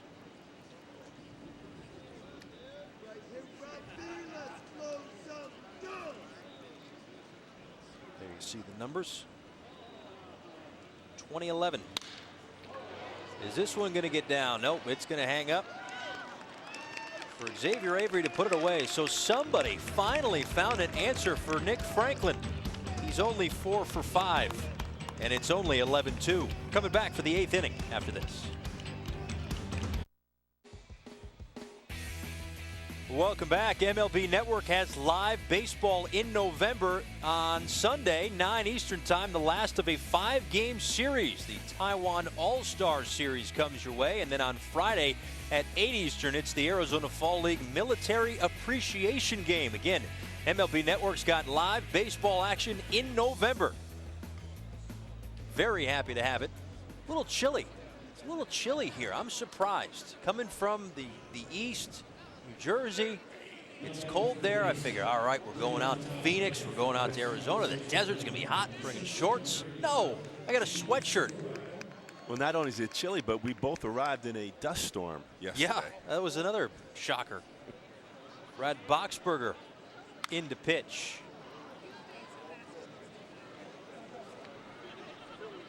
Boxberger, a #1 pick back in '09 for the Cincinnati Reds. Gene Segura is the first batter that he'll face. Signed as an amateur free agent in 2007. Takes that one away. Count evened up at 1-1. Now for Boxberger, 19 of 34 outs come via the strikeout, and he leads AFL relievers with a 15.09 strikeout per 9 rate. And you see why as Segura swings through that 95-mile-an-hour heat. It's 1-2. Yeah, the power stuff, power fastball, slider, and change are all going to play very well at the end of the bullpen for this young man. That one is popped up foul behind home plate, and the count stays 1-2. You know, as I was doing some of the research on these guys, one of the interesting things, and Boxberger falls into this category. He was drafted back in '06, 20th round by Kansas City, and he said, no, I want to go to USC. Went to USC and turns out to be a #1 pick. Good choice. Yeah. Good choice. But you see that often, that guys are showing that talent coming out of high school. They go to college, they develop, and their stock rises dramatically.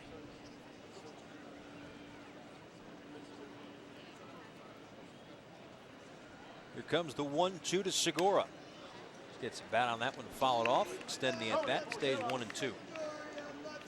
So Segura came in earlier in the game to play shortstop, replaced Junior Lake. So this is Segura's first at bat. Lake before him was 1 for 3 with a double and a run scored.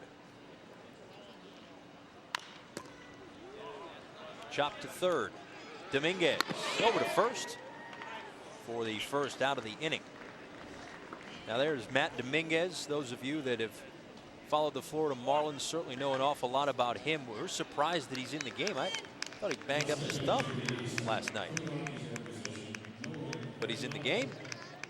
So good to see him. Was at spring training with the Marlins. I really like his defense. Saw flashes of it right there. A lot of people will tell you they think that he's got a future as a Gold Glover over there at third. Take a look at a quick scouting report for Matt Dominguez.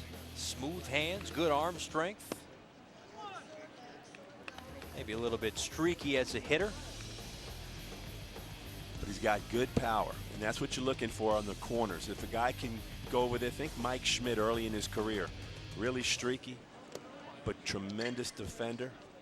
I think Matt Dominguez falls into that type of category. Guy who could go play in the big leagues right now on the field. But he's going to have to learn and work out some things offensively. But in the meantime, he'll run into a few and knock them out of the ballpark, which is always a good thing. Which is what he did in BP. There's a strike to Arenado. And just to wrap up the injury on Dominguez, he did bang up his thumb, but the x-rays came back with no break, so he was obviously good to go in the ball game right now, playing some third base.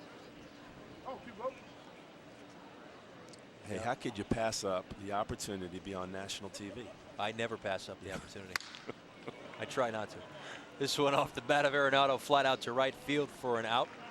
Will Myers puts it away for the second out of the top of the 8th inning.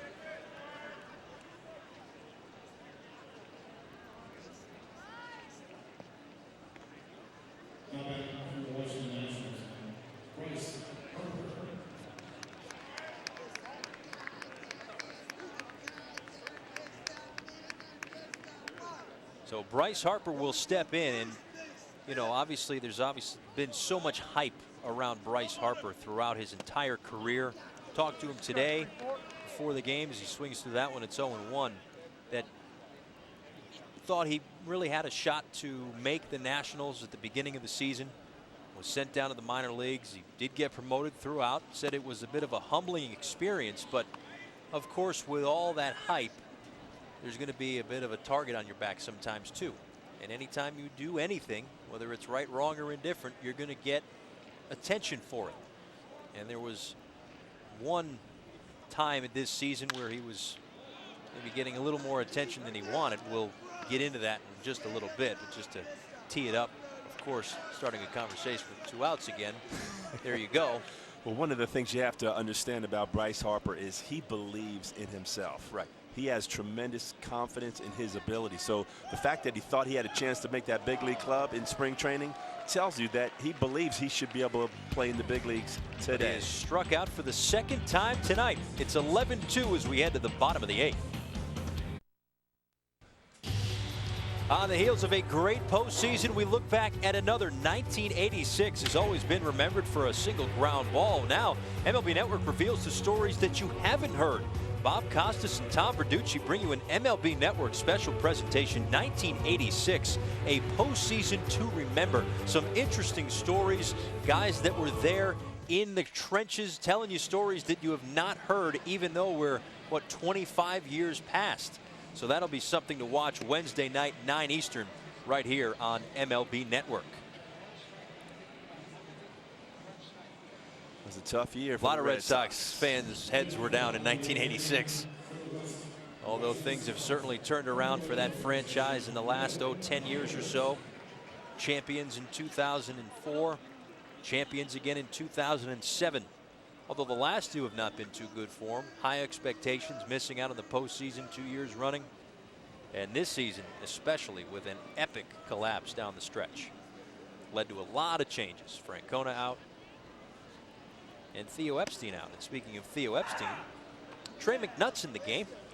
And of course, Trey McNutt, the pitcher now in this ball game here to face Will Myers in the bottom of the 8th inning. And McNutt has been sort of one of those names that's been thrown out for possible compensation to go back to the Red Sox, seeing as though Epstein had a year left on his contract to be the GM in Boston, but a 32nd round pick in 09 with the Cubs for now. But again, he one of those guys, we talked about it before, maybe players getting traded for players, but how about a player getting traded for a GM? Now that's a story to tell.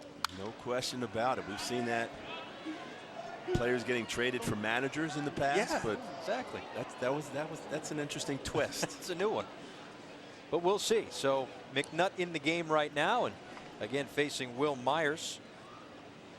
Myers has been in right field the entire night, a single, and he came around to score in the 1st. Reached on the fielder's choice in the 2nd, had an RBI double in the 3rd, and an RBI single in the 5th. So 3 for 4. 16 RBIs, 19 runs scored in the fall league thus far. Swings through that one, and he is retired for the 1st out of the bottom of the 8th inning. That's going to bring up Matt Dominguez. Boy, McNutt showing that big sweeping curveball to get Myers for strike 3. Looks like Stu Cole's coming out to make yet another change. So there you have it. Takes the ball, and that's it. Going to make a change. So that's it for Trey McNutt. He gets Will Myers for the 1st out of the 8th inning. It's going to be a pitching change here in Surprise. Welcome back. Head over to MLB.com/auction to bid on some amazing game-used jerseys from the rising stars that you're watching right now. Top prospects such as Mike Trout, Bryce Harper, Danny Hultzen, Will Myers, just to name a few. Many more are included. It's happening right now at MLB.com/auction. They'll gladly give away those uniforms tonight, but they'd love to keep those Major League uniforms on in the future. Kevin Munson now on the mound to try to get the last 2 outs as he relieves Trey McNutt, 4th round selection in 2010. 22-year-old, 6'2" and even 200 pounds, and he faces Matt Dominguez here in the bottom of the 8th inning. Paul Severino here with Dave Valley, Arizona Fall League Rising Stars game. It's 11-2, but it's certainly been a pleasure to watch some of these guys play. The stars of tomorrow, as it were. The 0-1 in there for a called strike, and it's 0-2. Kevin Munson, the hard-throwing right-hander. Good 2-seam fastball, low 90s. Slider, which was that last pitch right there, for a strike and a changeup. Kind of sound like a broken record. Another big, hard-throwing right-hander. That's all right. Hey, this guy can hit. I've been saying that every guy that comes to the plate every night, all night long. So it's 0-2 on Dominguez. Another one of those guys that was putting it out up on that grassy knoll out in the outfield. Effortless swing. But he comes up empty there to strike out. He's retired, so it's back-to-back strikeouts for the East Side pitchers. The first was McNutt. This one is Munson. That's going to bring up Jed Jerko. Jerko, rather, my mistake. But Jerko, leading hitter in the Arizona Fall League at 426. And he tied for second in the minor leagues with 114 RBIs in 2011. And with all these guys that are here, whether it's Bryce Harper or Dominguez or all these, they all seem to be bigger. This guy's 5'10", and he drove in 114 RBIs. Yeah, there's a few monsters down there. When we were walking around during batting practice, a lot of 6'4" guys, 6'5", 230, 240. But there was also guys like Jerko who were just good, solid baseball players. Nice play up the middle by Segura. Throws over to first for the final out of the inning. So some fancy defensive work, and that follows a couple of strikeouts. We head to the ninth, 11-2, West in front. Welcome back. You take a look at some of the guys that have played in the Fall League before. Torrey Hunter, Joe Mauer. The list goes on and on. Derek Jeter. 9 MVPs, 3 Cy Young Awards, 3 World Series MVPs, 8 All-Star Game MVPs, 20 Rookies of the Year. You see Gordon Beckham, Nick Markakis. A lot of these guys have spent time in the Arizona Fall League. And then they've gone on to have some pretty impressive major league careers. So all the more reason to pay close attention to the guys in this game here in Surprise, Arizona, the Arizona Fall League Rising Stars game. Paul Severino and Dave Valley on the call. Anthony Bass in the game, a 5th-round pick in 2008 with the Padres. Saw some time with San Diego this season, and he'll face Jason Castro. And we talked about the importance of the Fall League for guys to get extra at-bats, but in the case of Castro, it was a chance for him to get some at-bats. Tore an ACL in the spring, made his major league debut in 2010, but basically lost a good chunk of 2011. So to have the season go on about another month and get some more time in the box has been good for him. And I think that's where the Arizona Fall League has worked so well for Major League Baseball, for organizations that, you know, a guy you may want him not to go out into another country like the Dominican Republic or Venezuela, Puerto Rico, or Mexico. Have him come down here, stay with some of your organization, especially a guy like Castro who's rehabbing, coming off a very tough knee surgery. But he's retired on the fly out to right center field. Make your holiday shopping easier this season. Find the perfect gift for every major league fan. MLB.com shop has the largest online selection of officially licensed Major League Baseball merchandise. Visit MLB.com. Shop today.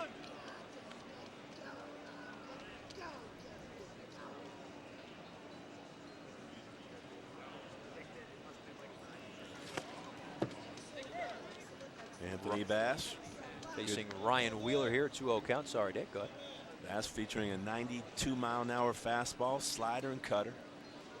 Always has a great reputation as a competitor out there. There's some folks wearing some MLB gear. Wheeler grounds one to second base, over to first.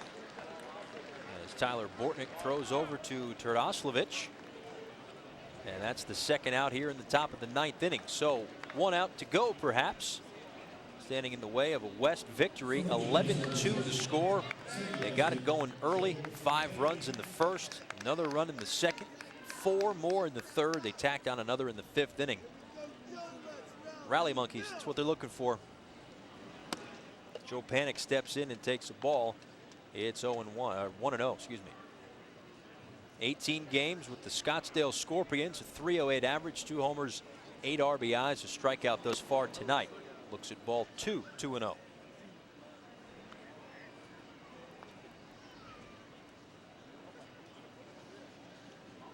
Panik, who played his collegiate ball at St. John's University back in New York City. 2-0. Chop fair. Krasnovic over to first. Anthony Bass puts it away, and that's going to do it. So the West cruising to an 11-2 win here in the Arizona Fall League Rising Stars game. An awful lot of fun to watch, even though it was a 9-run difference at the end. Danny Hultzen gets credit for the win. Gerrit Cole is tabbed with the loss. And Dave, I mean, this was, again, an awful lot of fun to watch, but from a former player perspective, what'd you notice? I was just really impressed with some of the talent that we saw here tonight. I was very excited about that starting pitching matchup. Gerrit Cole and Danny Hultzen, the #1 and #2 pick. Cole didn't have it tonight. He didn't have his command early in the ball game, and the West took advantage of it offensively. But I tell you, Danny Hultzen was very, very impressive. Being able to throw all 3 of his pitches, 4 strikes, really was in command tonight. But to me, the story is Nick Franklin. Seattle Mariner organization really shown tonight with some great young talent. Yeah, Franklin had himself quite a night. The home run in the first inning, the double in the second, a 2 RBI double in the third. He got another hit in the 5th inning, so he sets a Rising Stars game record with 4 hits on the night before finally being retired in his final at bat. So he goes 4 for 5 on the night. A big piece to the puzzle for the West as they cruise to an 11-2 win. They pound out 16 hits tonight, and they really had their way with the East pitching staff. The East managing only 4 hits. That's going to do it for the entire crew here in Surprise, Arizona. And for Dave Valley, I'm Paul Severino. Thanks for watching.